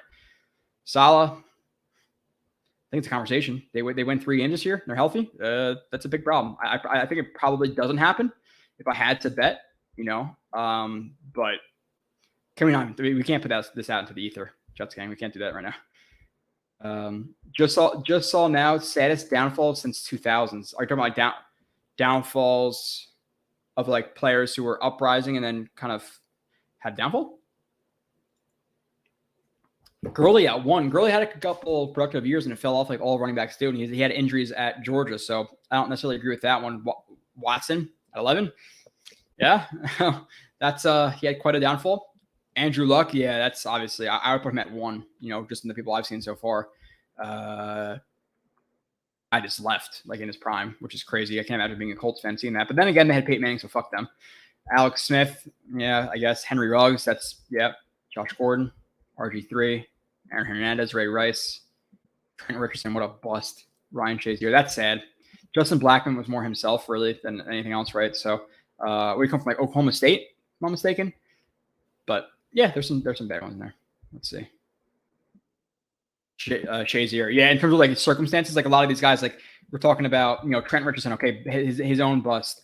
Justin Blackmon busting his own problems. Ray Rice, his own problems. Aaron Hernandez, murder people, his own problems. RG3, injury problems. Okay, whatever. Josh Gordon couldn't put down a blunt. Henry Ruggs, own problems. So, like I agree with that Alex Smith, okay, whatever. Andrew Luck, his own problem. He retired. Watson, his own problem. So I'd say out of those guys, you're probably right, Jets gang, that Shazier was a guy who it wasn't his own problem. He meant to go make a tackle and did whatever to his neck and could barely walk for years, and I don't know how well he's even walking now. So he probably is the worst one. So I agree with that. Like all the other guys did it themselves. Joe, do you think we keep 11 D linemen on the 53? I would say right now I do. I don't see how they keep 10. There's a lot of talent there. We can go through them all if we really need to. But I would argue, yeah, they keep 11. If not 12, I could see 12, but I would say if I had my money right now put on it, I would say 11. So I think Huff and Martin make big impacts. Yeah, I think Martin's one of those signings that, again, I'm typically the one to downplay stuff and to be the negative guy. I think people are overlooking Martin. So if I don't know. I'd have to go with Aaron Hernandez. Yeah, if you're talking about like the significance of their downfall, you literally have a guy who like kill shotted people and then hung himself or whatever he did in jail. So yeah, it's a pretty bad downfall. But I would say Shazier is the worst because again, he didn't murder anybody. That wasn't. He went to make a tackle, so it sucks. You may, from Mike's cause Jets all the time, you may be pleasantly surprised to see the Jets record better than you may think with the influx of talent. But where are you thinking, Mike? Because I predicted 8 and 9. I could see 9 and 8. My range is between 7 and 9 wins. That's what I think the Jets should be. 6-10. Something would have had to gone wrong, but it depends on how they are 6-10. That'd still be pretty disappointing for me. That's the absolute floor. Anything lower than 5 or 5 or under is unacceptable. And then obviously, I'm expecting 8, but if they win 9-10 games, great. So, Joe, what's your best tailgate story? I'm going to keep that for people who I meet in real life, this is not recorded. I've had plenty of times at tailgates. Listen, like I'm about to be 30 now. I'm 29. So like, I don't go as crazy as I used to. I definitely still go crazy. That's for sure. But when I was in my, I was 16, 17, 18, 19, 20, 21, 22, 23 at Jets games. There's a lot of stories I don't even remember. That is for sure. But I'm going to stay away from that one. And they try to get me in trouble. So especially with Brees Hall and Tomlinson on the O-line, both wouldn't take long to contribute to the system. No, running backs typically don't take long, and Tomlinson is literally coming from the system, so he should plug and play pretty much right away. Obviously, he's have to learn his players around him, so it might take him a week or two to get how to pick up stunts, how quick do they pass off, guy knifing inside when he was a 3 tech, now coming to a 1 into the A gap, which obviously is something that you work at amongst teammates, but it's also laid out by Benton in terms of, okay, this guy knifes inside, he expands, he stacks. What do you do? 3 steps 2, and then 3 steps 2. Don't push, don't chase. Like there's plenty of things I've gone over in a system that he teaches you how to handle stunts and all this stuff. But you still have to learn your guy next to you still. So I think they have to cut Hardy and maybe Rankins. I could see Rankins, but he was guaranteed some money in the beginning of this like what was it, May or March or something. He got guaranteed like $2 or $3 million, right? So you're not saving $5 million, you're saving like 2 or 3, right? I could be wrong, but I think that's the case. And Hardy is like that special teams leader. And how much say does Brant Boyer get? I don't know. So I don't know. Jay, I'm going to Steelers and Vikings games. Unfortunately for Steelers, I'm going to be in Italy, but I would have probably gone there since it's actually not really even a drive for me. It takes 6 hours, I think, but I probably would have been there. Vikings.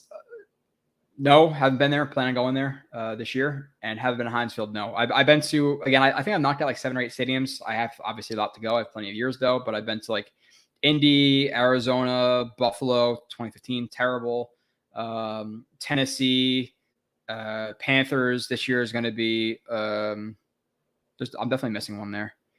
This year is obviously going to be Green Bay, hopefully Minnesota. Next year is going to be Dallas. So, but no, I have not been to Heinz Field. I'm not looking forward to it, to be completely honest, because I don't really know if it's the best area to do stuff in. And I heard their fans can be a little bit of assholes, which I get. Listen, we are also assholes Jets fans. So, Mike, sorry if some of my chats were behind. I was late to watching the beginning, but am in love chat. It's a love chat. We haven't had any love chats in here. I'm not going to bring them up, but we haven't had any, of that. So, JR, same thing as Mike. It's okay. It's okay.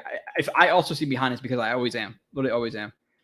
Who do you think is more pressures? The most pressures on the defensive line? I'm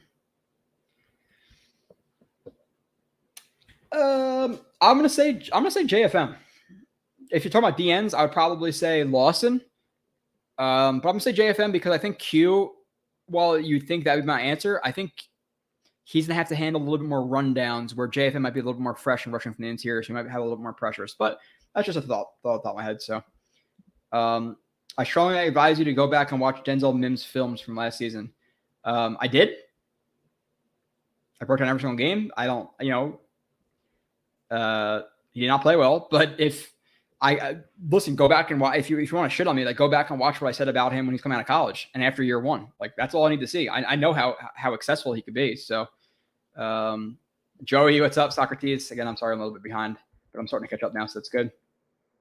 A lot of those passes that went his way wasn't supposed to go to him. He's a decoy. He just happened to get open. Listen, like define a decoy. Was he just later in the progression, or was he just was he running guys off because they didn't have faith in him? Yeah, I'm sure he wasn't the primary 1 or 2 or 3 read. Did he deserve to be? No. No. Let's see. So same thing happened to me at work, but I was legit watching porn. I hope you're serious because that's funny. Also unfortunate, but that is great. Yeah, at least I had I literally had like the tweet. Like, look, they said something about soccer. So let's see. Everyone in here is right now is a mental. Be a bunch of crazy Jets fans, but I love it. So I would definitely bet on Denzel Mims. Okay. The ends they keep, I think, are Johnson. So Johnson, Lawson, Huff, Clemens, and Martin. You think they get rid of Curry, Stephen Engel? I don't see how they get rid of Curry because Curry, listen, it's not like he had an injury where it's gonna like slow him down. Like he had a blood clot issue, whatever it was. Like Curry, when he played with the Eagles, was still really effective. So and he provides him that veteran leadership. I don't think they cut him. I think they keep those guys and Curry. And then that would be what 6, and then you have Q, JFM, Rankins, Q, JFM, Rankins, one of, or two of, Marshall and all those guys. Am I forgetting at the end? I don't know. I think they keep 11. Huge fan. I don't know if that's to me, but if it is, I appreciate that. Let's see. Dan, Jets are definitely killing me, but I'm 48, worth in this year bowl. Yeah. You have what, Dan? A solid, hopefully a solid 40 years, 50 years, but I hope they win enough. They win soon enough for you. Let's not worry about that. Not gonna lie, I have more friends in jet streams than in real life.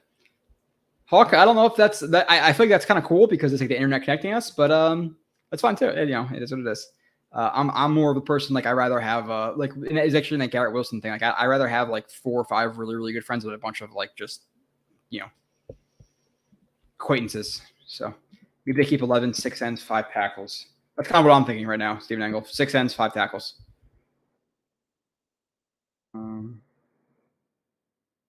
Say nothing is healthy for you anymore. They poison. Yeah, it's true. It's true. I'm not gonna get into that, but like just the plastics, everything's delivered in. We heat up stuff in plastic containers. It's so freaking bad for you. It is all the preservatives and shit. Like, oh, it's this and healthy, and then you see all these things, these ingredients you couldn't even read. It's like, all natural, grass fed. I don't know what the fuck is this word. So, Jets are definitely killing me. But I think I said this. I already saw it. Kevin Jackson. I can't remember if you said you'd be at the Oklahoma for Joe. I'll be in the house with. Yeah. Spotty Blackman here, Kevin Jackson. I will be there. I'll be again J1. I'll creep into J2 at times, but I'll definitely be at the game. I just won't be in the hangar again. I'll be with my buddies, like watching the game, 300 level, 200 level, wherever we'll be.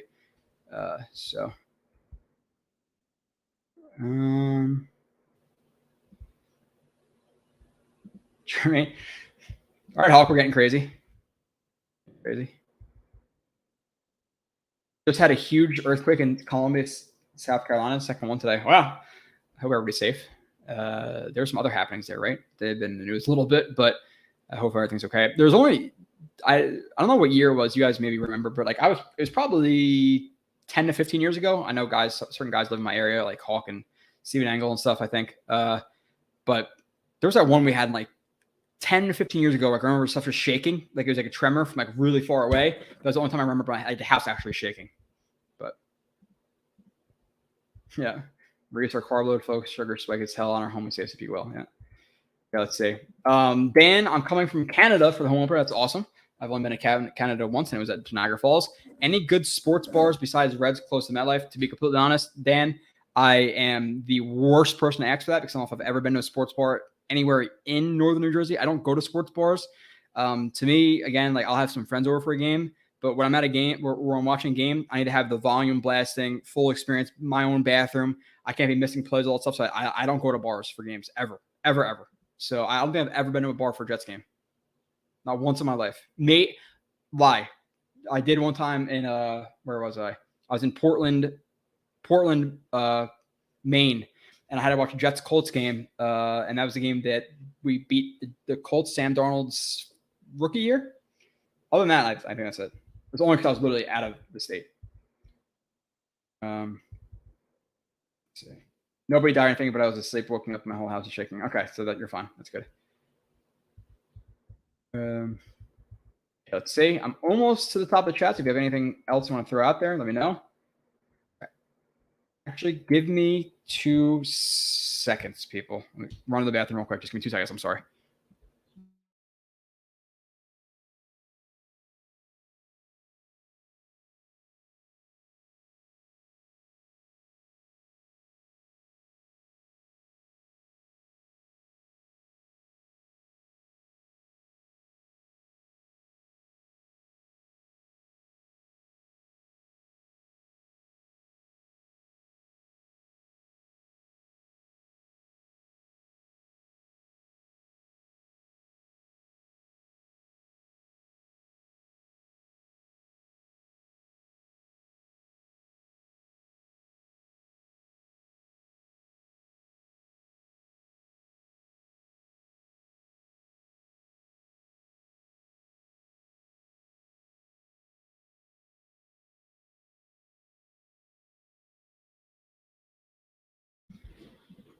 No, I did not wash my hands.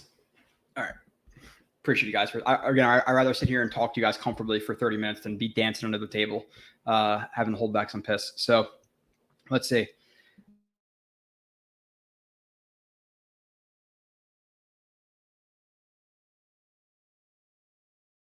And a little bit of freeze. So yeah, I don't know. Like it's so hard with how Douglas has handled or not really handled the kicking situation where you wanted consistent competition brought in over the last 3 years, and we haven't really seen it. Zerline, I'm hoping it's Zerline, and he shows enough because he's the veteran. He's been there, done that more than Pinheiro has. And Pinheiro, like seeing all of his, his kicks go so low and be such a line drives and almost tipped, it concerns me. So I would rather have Greg the leg, to be honest. But I would agree with you just based on feeling that Pinheiro edges him out. But I don't know. George, is it possible that both Curry and Huff make the team? Seems redundant. I think for normal teams it does, but I think for the Jets, they rotate so much that these guys are going to see reps, and you're going to expect some injuries. Curry's older now. Okay, he's going to get injured for a game or two. Huff has had some injury problems. He's getting injured for a game or two. Lawson's been injured. He's getting injured for a game or two. Like, it's going to happen. So they want to stack those guys up. But I think it's both. I think it's possible, and actually probably more likely than not than both Curry and Huff make it, because I think they are two of the best 53 players right now on the Jets team. However many 90, whatever they have to me. So I think they both make it. I just can't see Curry coming here, veteran edition, coming back again this year and then losing his spot and getting cut. I think Curry is maybe being a little bit overlooked by fans. And again, listen, we're talking about a guy who might get 3, 4, 5 sacks and a couple of pressures, but he was still very effective in a reduced role for the Eagles. So can he be as effective this year at the Jets? See 30% of snaps? Sure. I hope that's what happens. So Steven Engel, last year they kept 7 receivers and 4 tight ends. I think they'll keep 5 receivers and 5 tight ends this year, 4 running backs and 1 fullback. So I disagree with you there, Steven Engel. How do they keep 5 tight ends and 5 running backs and 5 receivers? We're not talking about offensive line yet. No, that's too much. I think Steven Engel, again, listen, I could be wrong too. Well, I guess if you're taking away a receiver, so I think the general number is 6. If you're taking away one of the receivers, to keep 5 tight ends. But why are we keeping 5 tight ends? I'm assuming the 5 you want is Mims. Do we really want Mims as the 5th guy? Like if we're to have an injury, are we relying on him? I'm not at that spot yet. So do we really need 5 tight ends and a fullback? We really got to keep both Wesco and Yeboah. So I think I would agree with the 4 running backs, 1 fullback, 4 tight ends, and 6 receivers. That's where I think it falls. Off the top of my head. So,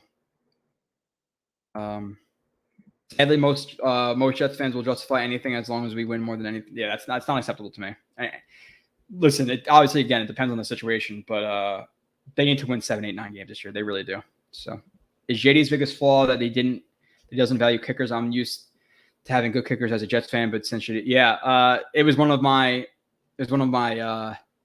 conspiracy theories that Joe Douglas didn't want to catch a bunch of heat from the media, but he still wanted to lose games to get better picks. And the way he did that was to not, necessarily ignore positions other than kicker, because it kind of can get passed by the wayside, and they lost us some games. Obviously, it's more of a joke, but that's one of his weaknesses. I would say that's been one of the problems I had with him last year. Not bringing a veteran quarterback earlier than he did was a problem I had, especially the rookie staff, rookie quarterback coach, or Mike White behind him who's never seen a snap in an NFL game. I think they had Morgan at that point. They had nobody with value or with experience. That was a problem.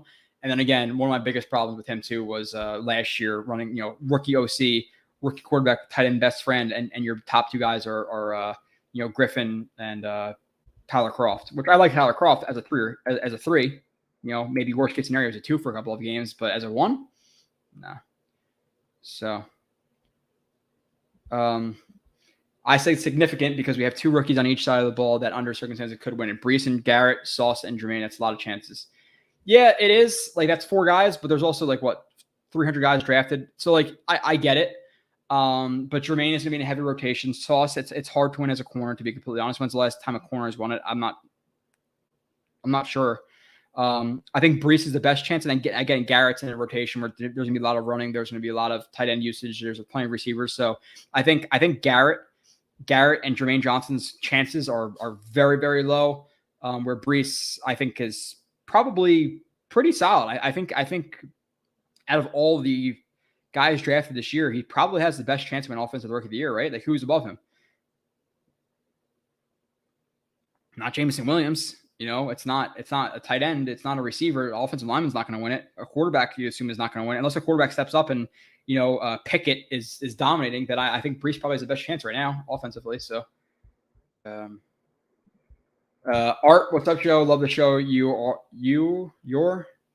a one of one for just content. Sorry, yeah, obviously misword a little bit, Art, but I appreciate that a lot. Definitely keeps me going sometimes. And I'm not gonna lie, like some of the film, like it's like I'm on like Max Mitchell's like 7th out of 12th game. Do I get a little bit bored? Yeah, sometimes you do. That's for sure. So, Brandon, we all love the talent of Mims on draft night. We're all doing backward. The talent is there. Yeah, of course, Brandon. I think we all love the talent of every guy who's picked, and we kind of convince ourselves of it. Even though Mims, for where he's picked, we're all ecstatic. I still have text messages like, "Oh my God, they traded, they didn't get Mims, and Mims falls, we get him." We're all like freaking out. So I get what you're saying. But again, a lot of it's mental, and a lot of it seemed mental last year. So can he overcome that? Is he bought in? There were some rumblings about him maybe not necessarily being completely bought into the system, and now he is this year. If he's bought in, he has a physical upside. I thought his rookie year was good. Like, listen, he's playing with Sam Darnold and Joe Flacco, and the guy had some really good games against the Dolphins and the Chargers and the Pats. Like, he had some solid outings. There's another game I'm missing that he played well in. I think those are the 3 that are on my mind. So. Middletown, yeah. Mike, I'm pretty sure if I went outside my house right now and screamed, Mike can hear me. I know he's somewhere right around me. I don't know what street he's on, but we were very close. I'm like 3 streets from the highway, Mike. I'm on Harmony technically, but it like just turns into Thompson. So I know shit, you're by Blewett. Yeah, me and Mike are really close. Really, really close. Have a family in Middletown. My parents are from there. I wonder where they live. Obviously, Middletown's like 35 square miles. So it's pretty big, Stephen Angle. But I wonder. Kind of say that Modern Day is closing, right? My grammar school and my high school closed. It's like, is Brookdale going to close next? Like, I don't know what's going on. Yeah. Let's see.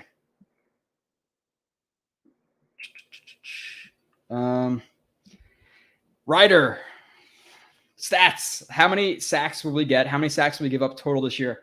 It's really, really hard to tell you exactly. Like, because I don't know if I were to know, okay, 60 was number 1 last year and 35 was last. I can give you kind of where I think they'll finish.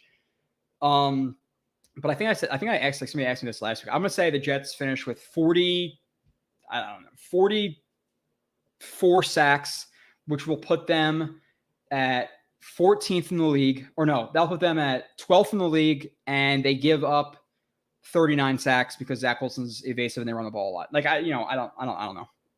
Hopefully they get more than they give up. Let's see.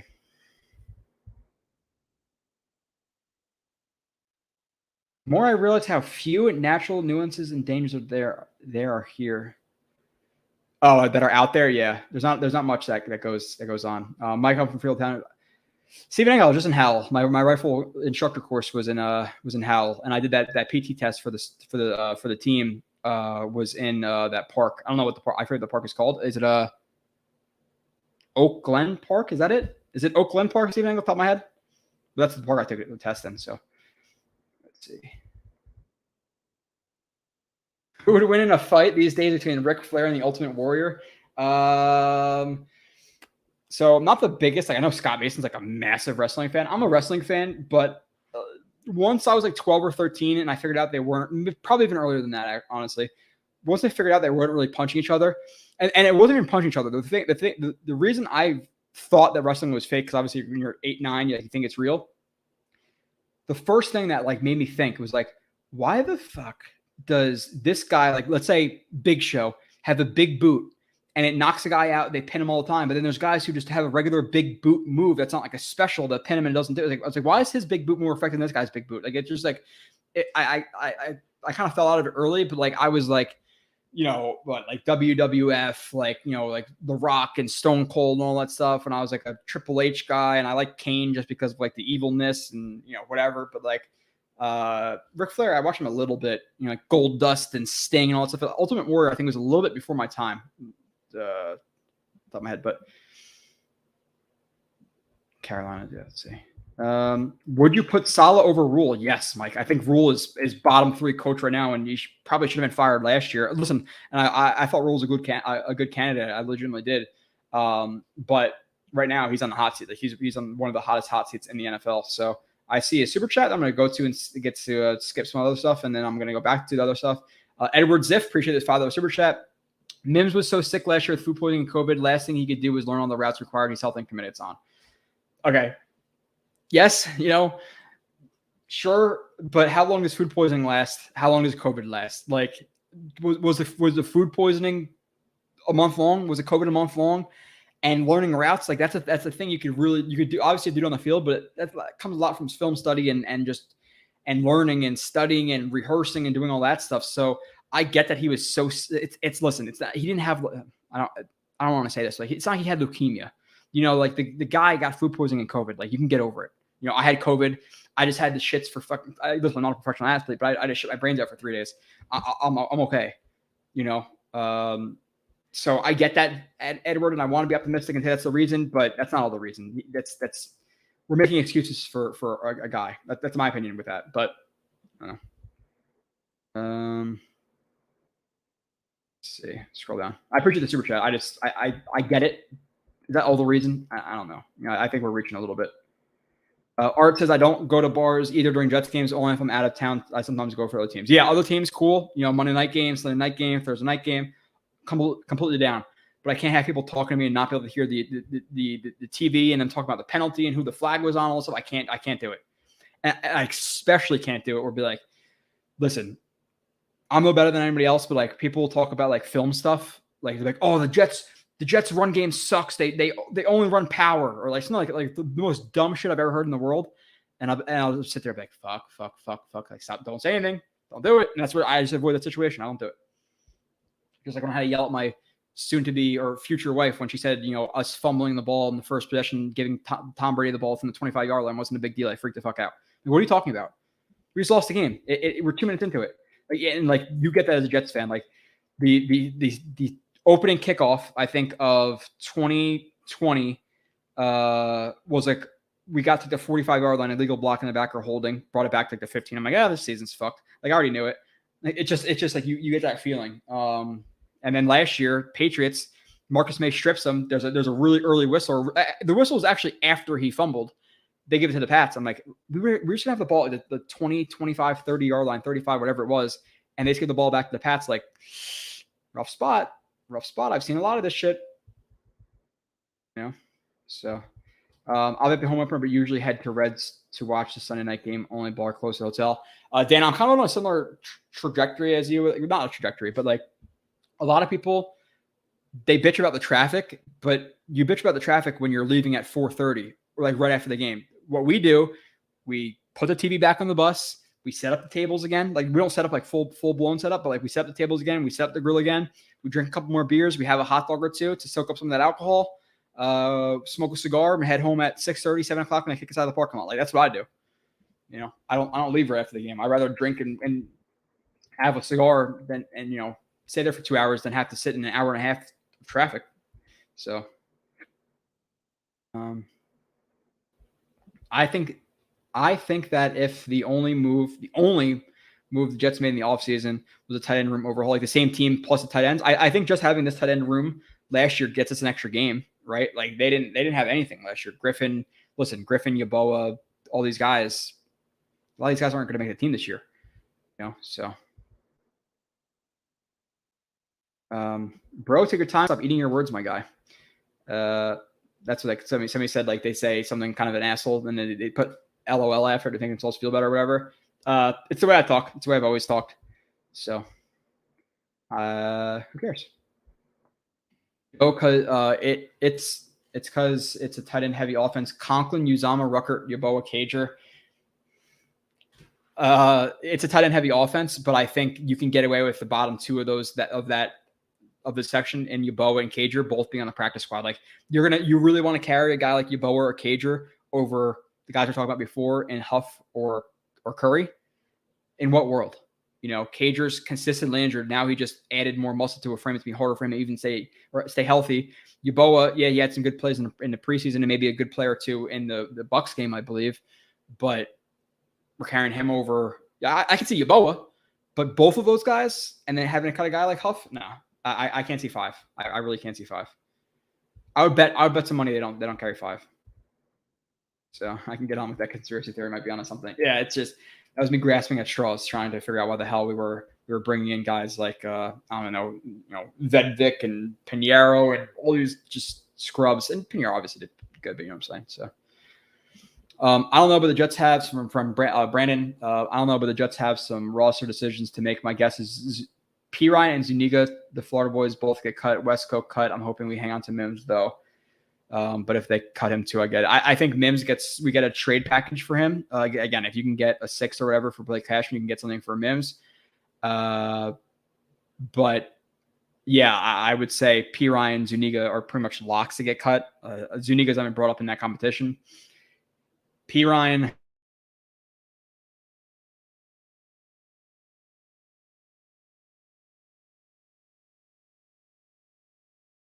Lagged again a little bit, but I think P. Ryan, I think his vision was pretty good at Florida. His vision is piss poor in the NFL level. Like he does not see it correctly. He just does not. He's just not good. Sorry.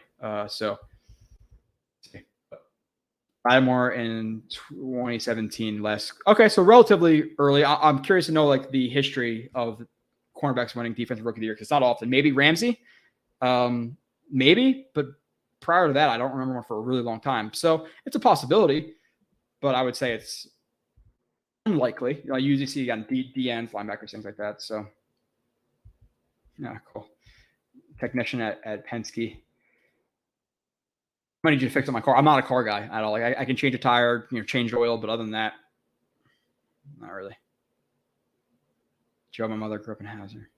Oakland. It's Oakland Park, though. I think it's a road in Howell, very big road. Yeah, and then wherever the place is by the police department in their range. It's obviously I was at the range, and the park is where he did the PT test a couple months ago. So, keep moving to the chat. You guys are lighting up again, carrying me to 8 o'clock relatively easily. Gold Dust was the man. I'm not gonna go that far. Guy who dresses. Listen. You guys do what you want to do, but a guy who dresses up in like all the makeup and the gold suit, like I want to get his ass beat. Like if there was like one guy who was like bored, like okay, let's do a fatal 4-way and beat the shit out of a guy. It was always like Gold Dust. Like we would just beat the shit out of that guy. Undertaker, mainstream Jennifer, but respectable. I like the Hardy Boys and like that stuff. There's plenty of good guys. Obviously, the Rock and all those guys are awesome, but so food poisoning, you should be back to 100% in like 6 days the most. Yeah, it's not like he. It's not like he got a surgery. Like he had food poisoning and COVID. It affects everybody differently, but he couldn't. He was running the wrong routes and not being lined up because of COVID in July. Reaching a little bit, yeah, maybe. So, Joe, I must pass your street every day. You probably pass once anytime you head towards 35. Yeah. Let's see. We did not know the playbook. People acting like COVID erases your memory. Yeah, Lou. Listen. I think we're trying to be like tip. I'm not trying to tiptoe, but like he got COVID and got food poisoning. That's why he wasn't good. Like if we said that about any other player on any other team, we'd probably laugh at people. Like we have to hear how that sounds, and it's a part of it. Like could it have snowballed? Like could he have gotten COVID and couldn't have focused, and then he was a 4, and then Smith overtook him and all this stuff. Like yeah, I get it can snowball, but as our main reason to kind of support him being a guy this year is saying he had COVID last year. We're reaching. It's a reach. It is. At least food poisoning sounds better than getting mono. Yeah, it's like, did Sam Darnold not work out as a quarterback here because of mono? I don't know. Art says Brees Hall has a very similar athletic profile to Jonathan Taylor coming out as far as testing numbers might wind up meaning nothing, but just saying. Sure, he could be Jonathan Taylor, probably the number 1 fantasy pick in the NFL right now. which by the way, I have to do that soon. Like I said, I think 18 of you guys, or we had an 18-person league in our fantasy. I'm going to cut the bottom 6 and then accept 2 people, and we'll make it 14, and then eventually probably get it down to 12. But I want to recycle like the bottom 25% of the league so new people can come in every year. And then same thing for the pick'ems. Gonna throw that out there. First come, first serve. We did like a $25 league. So like, okay, you're doing for something, but more shit talk than anything. But at least if you win, you get a couple $100, So stay tuned for that. So Brandon McNeely, I watched that first game. They blew it against Cincy. Was that the game they had like 7 sacks? Knew it was over. Same thing with CJ after. Yeah, dude. We were up like what 8 or 16-0 or 18-0 on the Bills. They came back in the third quarter when CJ Mosley had that Tampa 2 look and he broke up a pass to, was it John Brown, tore his groin. And then the Cincy game, I believe that's a game where they had like 7 sacks and they just kept throwing screens to AJ Green, just screen, first down to first down to first down to first down. It's like, what is going on here? Like, it's just, you waste a 7-sack game. And it's like, after that, it's like, dude, bouncing back from that, brutal. So, Edwards, if I had COVID, was sick for 5 weeks, brain fog, weakness, I had food poisoning, no joke. I was so sick, Kelly. Yeah, I think we're taking the most optimistic approach with this Edwards zip. I'm not saying it's not possible. I just got sick and lost like 12 pounds in a day. 20 pounds. I get it's a lot different weight than he's carrying. But sure. Chrono Kenny, P. Ryan, and Ty Johnson should not make the roster. I agree with you. If anything, give me Donovan Knight in the wild card of that. Or even like people talk about P. Ryan, Ty Johnson, all this stuff, but like if you're telling me P. Ryan, Ty Johnson, or Austin Walter towards the end of last year, Austin Walter was pretty good. I'd rather have Austin Walter as a 4 than P. Ryan or Ty Johnson. I'm rooting for Bam Knight or Austin Walter at this point. So I forgot to tell. Yeah, that's a situation where I don't know if Joe Douglas had some more information that would kind of screw them into the Deshaun Watson situation or what's going on, which obviously now they're getting sued too, because apparently I don't know exactly what happened, but now they're in the lawsuits. So 17-year Jets fan going on 20 soon from Dakota. I'm wondering if you're 17 years, like from where you considered yourself to be a diehard, or if you're just 17 years old. But either way, relatively young fans, you have experienced a bunch of dog shit for the last 17, 20 years. But Texans are currently the worst team right now in the NFL. Yeah, I would say the Jaguars took some steps up. I think the Lions took some steps up. I think it's between the Texans, and the Falcons. Honestly, Texans, Falcons, you might be able to argue the Seahawks could finish with the first overall pick. Like if I said that, your mind wouldn't be blown. But I would say probably Texans or Falcons would be my 2 favorites for the number 1 pick last year. Happy Tanking missed the start. The good thing about that is Happy Tanking, you can obviously go back and watch either right now or later. But I appreciate you being here nonetheless. So, Mike and Joe, how far are you guys from the Hauser St. in Middletown between Marion Road and Route 35? I don't know. Where's my phone? Where's Hauser Street? I'll tell you right now. I can tell you right now. This is what we could do in July. Hauser. It's 1.5 miles away. So a 5-minute drive from my house, literally. Oh, oh, dude, yeah, I'm literally right by all the time because that's where the gym right there is where I go. Is I Am Fitness? So I'm literally right by there often. So very close, 5 minutes. Shawn Michaels pre-DX when he was the old school. Yeah, I'm with that. I like there's some I could talk about wrestling for a while, like with like those days, like Shawn Michaels and like even a guy who I used to like, and I don't know if it was more because of video games or not, but it was Rob Van Dam, like doing the frog splash. Like that was always fun. Like wrestling was awesome. I wish the games were always better. I remember like having like a really old WWE game, and like it's almost like the association where you have to like make matchups and stuff, and like you'd make the best matchup. Like you'd be like Prime Undertaker versus Prime Shawn Michaels, and like you'd go down in fans. I'm like, what the fuck? Like, how do you do this? Like, so the wrestling games always sucked, but yeah, they were always fun. I was always hoping for one. Food poisoning is way worse than mono.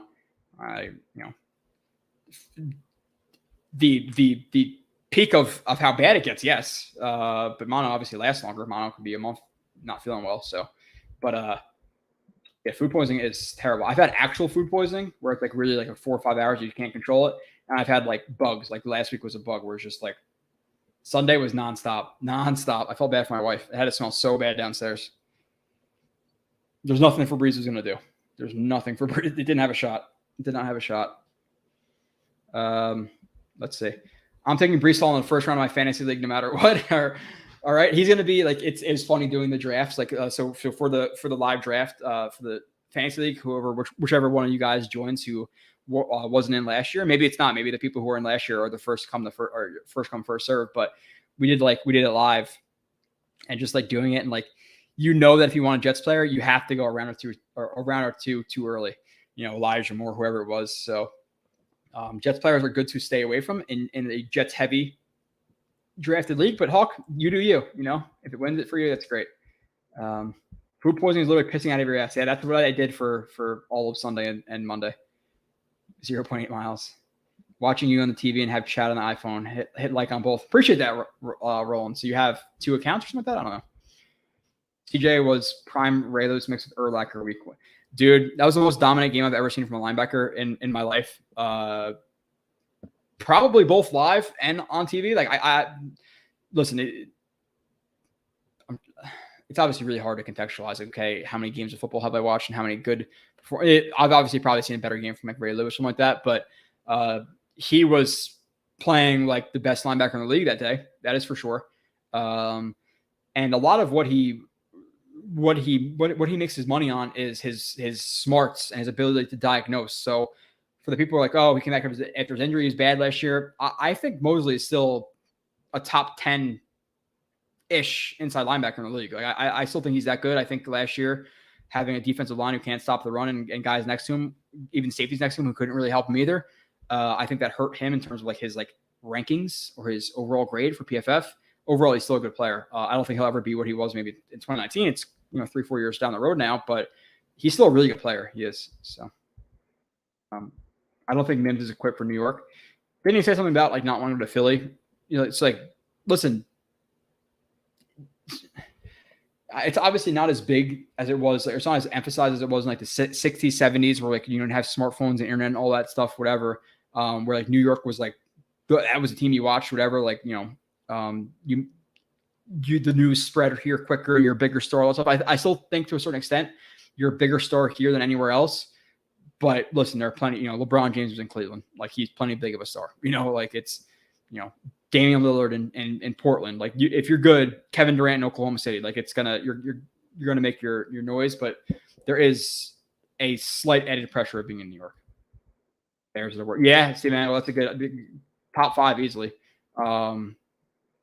I'd put them below the Lions. I'd put them below the Jaguars. So I think it's really Texans, Falcons, Bears, probably Seahawks. I think Seahawks competing for that 4th spot with the Jags and the Lions, probably, right? Giants are probably bottom 8, right? So, yeah, nice. Jeff Hardy, yeah, the better of the Hardy Bros. Rey Mysterio, 619, got you there. Like Rey Mysterio as well. He was always fun.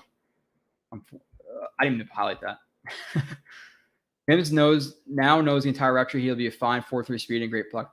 He's a good fit, Edward Ziff. Like I'm not trying to listen, and I'm just trying to be completely transparent with you. Like, there's nothing to hide. Like I thought he was going to be legit number 1 coming out of college. So I think his route running in college was probably a little bit underrated. I think his 4.3 speed, he really plays like he's a 4.4, high 4.4 guy, but that's fine. Or a low 4.4 guy. No, high 4.4, like probably like 4.45, something like that. I don't think he's necessarily plays with his 4.3 speed, but that's still plenty big enough. He's a good yak guy. He's a good blocker. Like those are 2 things that are really important in the system. He could do that. So if he gets the route tree down, he could make an impact. But he's right now at best the 5th receiver. So how much of an impact can he make? He really has to capitalize and come to practice every day, balling out. So Randy Orton, Cena, Batista, my 3 favorite all-time wrestlers, no doubt. So you're a little Randy Orton was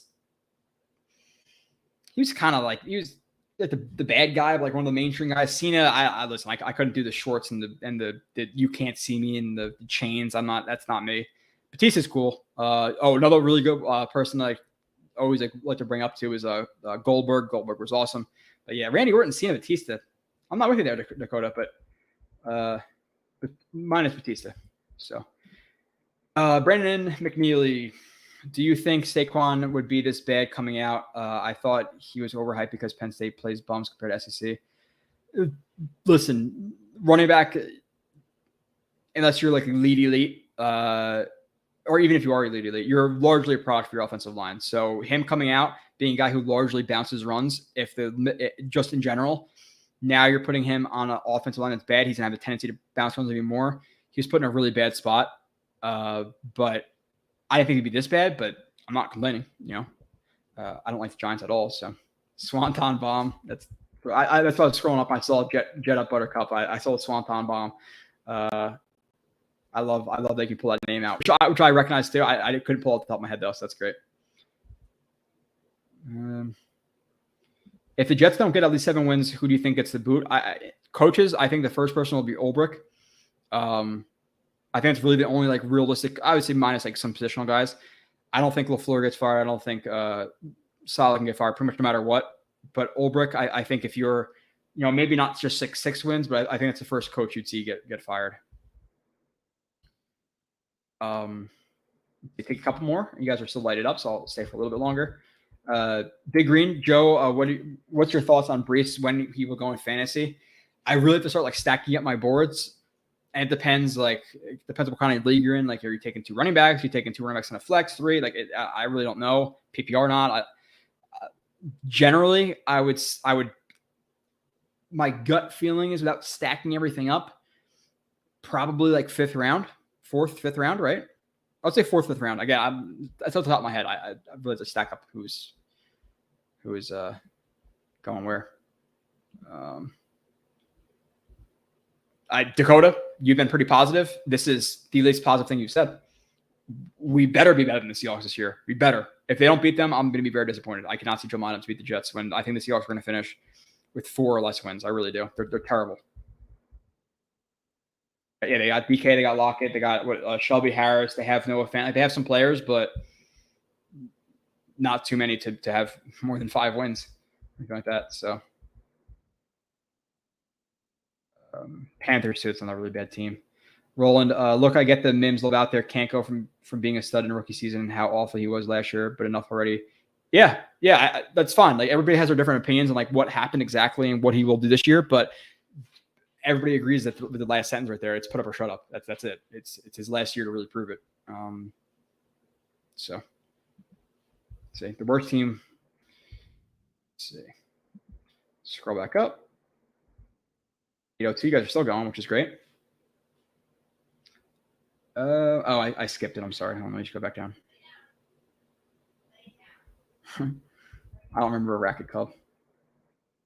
Jets better than Jags, Lions, Texans, Seahawks, Browns, Giants, Redskins, Patriots. The Jets should be a mid-level team. We have to really go through all the teams. Like, there's some teams like even like the AFC West, like the Titans, I think are going to take a step down. Could the Jets be better than them? Listen, like, there's always a team. I don't have a lot of faith in that. Listen, you get rid of AJ Brown, you don't have Julio anymore. You don't have John New anymore. You have Henry. You have Tannehill. I think is overrated. Like, Jets should be a mid-level team. Nobody mentioned Andre the Giant. Somebody mentioned Undertaker. Nobody mentioned Andre the Giant, but I'm not also sure how old everybody in the crowd here is. But Andre the Giant was way before my time. Yeah, let's see. Panthers have no. Well, they have Brian Burns. They have Jeremy Chin. They have who's the corner? Was it J.C. Horn? Like, they have some players, but no, they're not stacked. They should be pretty. They should be bottom 5-ish. So. Jets could be better than the Dolphins because of Zach Wilson versus Tua. The Dolphins roster, you stack it up 1-for-1 minus quarterback. The Dolphins have a better team. Their corners, Javon Holland, their linebackers aren't. I have to look at their linebackers, but the receivers really good. Gesicki, like their offensive line. Like, I think it's relatively closer than people may think, but their secondary and their receivers are ridiculous, like ridiculously good. So. But I like your optimism. I hope they are as well. Let's see. Drop any last questions. I'm gonna jump out of here. If Zach Wilson plays how he did against the Jags and Bucks, how many games do we win? I think that's like what we want minimally from him, Harold. Even though like I think that's almost like with playing with that consistency. I think people are almost underrating how well he played in those games. I think if he plays at that level, we win 8-9 games. I think that's what I'm expecting from him this year is to play at that level. And then hopefully in year 3, he even takes steps up from that because that Bucs game was ridiculous. Like Braxton versus number 1, now putting Corey Davis and Conklin and Uzama and Breece Hall, et cetera, like Tomlinson, better defense. Like just Zach Wilson in that game with the talent we have, adding Lawson, all these guys like on defense to help him out. Like we win that game. And he played very, very well. You outdueled Tom Brady. Obviously, again, we had a shitty safety who doesn't know cover 2, who blew the game. Yeah, I'm thinking, I would say 9 wins. 9 wins. Ain't crazy how much yeah.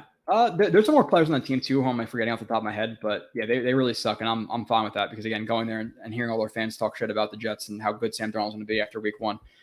It's nice to see them flounder, which eventually is going to happen to every team. Like I hate every team because I've been to games against every other team. So like, I just take the worst fan of that memory, whether it be Steelers, Panthers, Vikings, Bucks, whatever it was. And I make every single fan that one fan who I hated. So I hate every fan base. Brandon, I wonder if the Giants took Sam, would we have taken Saquon? No, they would have taken probably one of Josh Allen, Lamar Jackson, or it would probably have been Rosen, which I guess at that point maybe would have been better. Like, rip the Band-Aid off earlier. But everything worked out. So Joe, where do you find the film to break down and study players? And thanks for everything you do. College film is very hard. That is you have to know somebody because they don't like that getting out. You have to know somebody. And then for NFL stuff, it's NFL Game Pass, which has gotten ridiculously shitty over the last couple of years. It used to be so nice. Just the play, you used to be able to watch it sideline view, overhead view, and just keep playing. You'd be like, click on the plays. Like, oh, I remember that play in the second quarter with 8 minutes left. Quincy Williams stripped Russell Wilson, and you can just go to that play. Now it's like just one continuous. It's all garbage. 8-10 wins, hopefully 10-7. Yeah, I'm more between the 7 and 9 than 8-10. But that's fine, right? It's fine. Dolphins are good, Brandon. Brandon. I think a lot of people know that. Or yeah, okay, scroll. All right, perfect.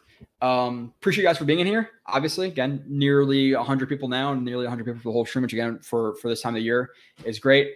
Not a lot to talk about, but you guys killed it with the chat. I thought I was gonna be here for 30 minutes. It seemed like I was nervous, and you guys made it very, very easy for me. So I appreciate you guys just as much as hopefully you appreciate me. I will be back next Thursday with Kyle Smith doing an AFC East breakdown, comparing the Jets position groups against all the other AFC East, and then maybe stacking up like some of their best position groups against the NFL and seeing where they really stack up. So I appreciate you guys, and I will catch you soon.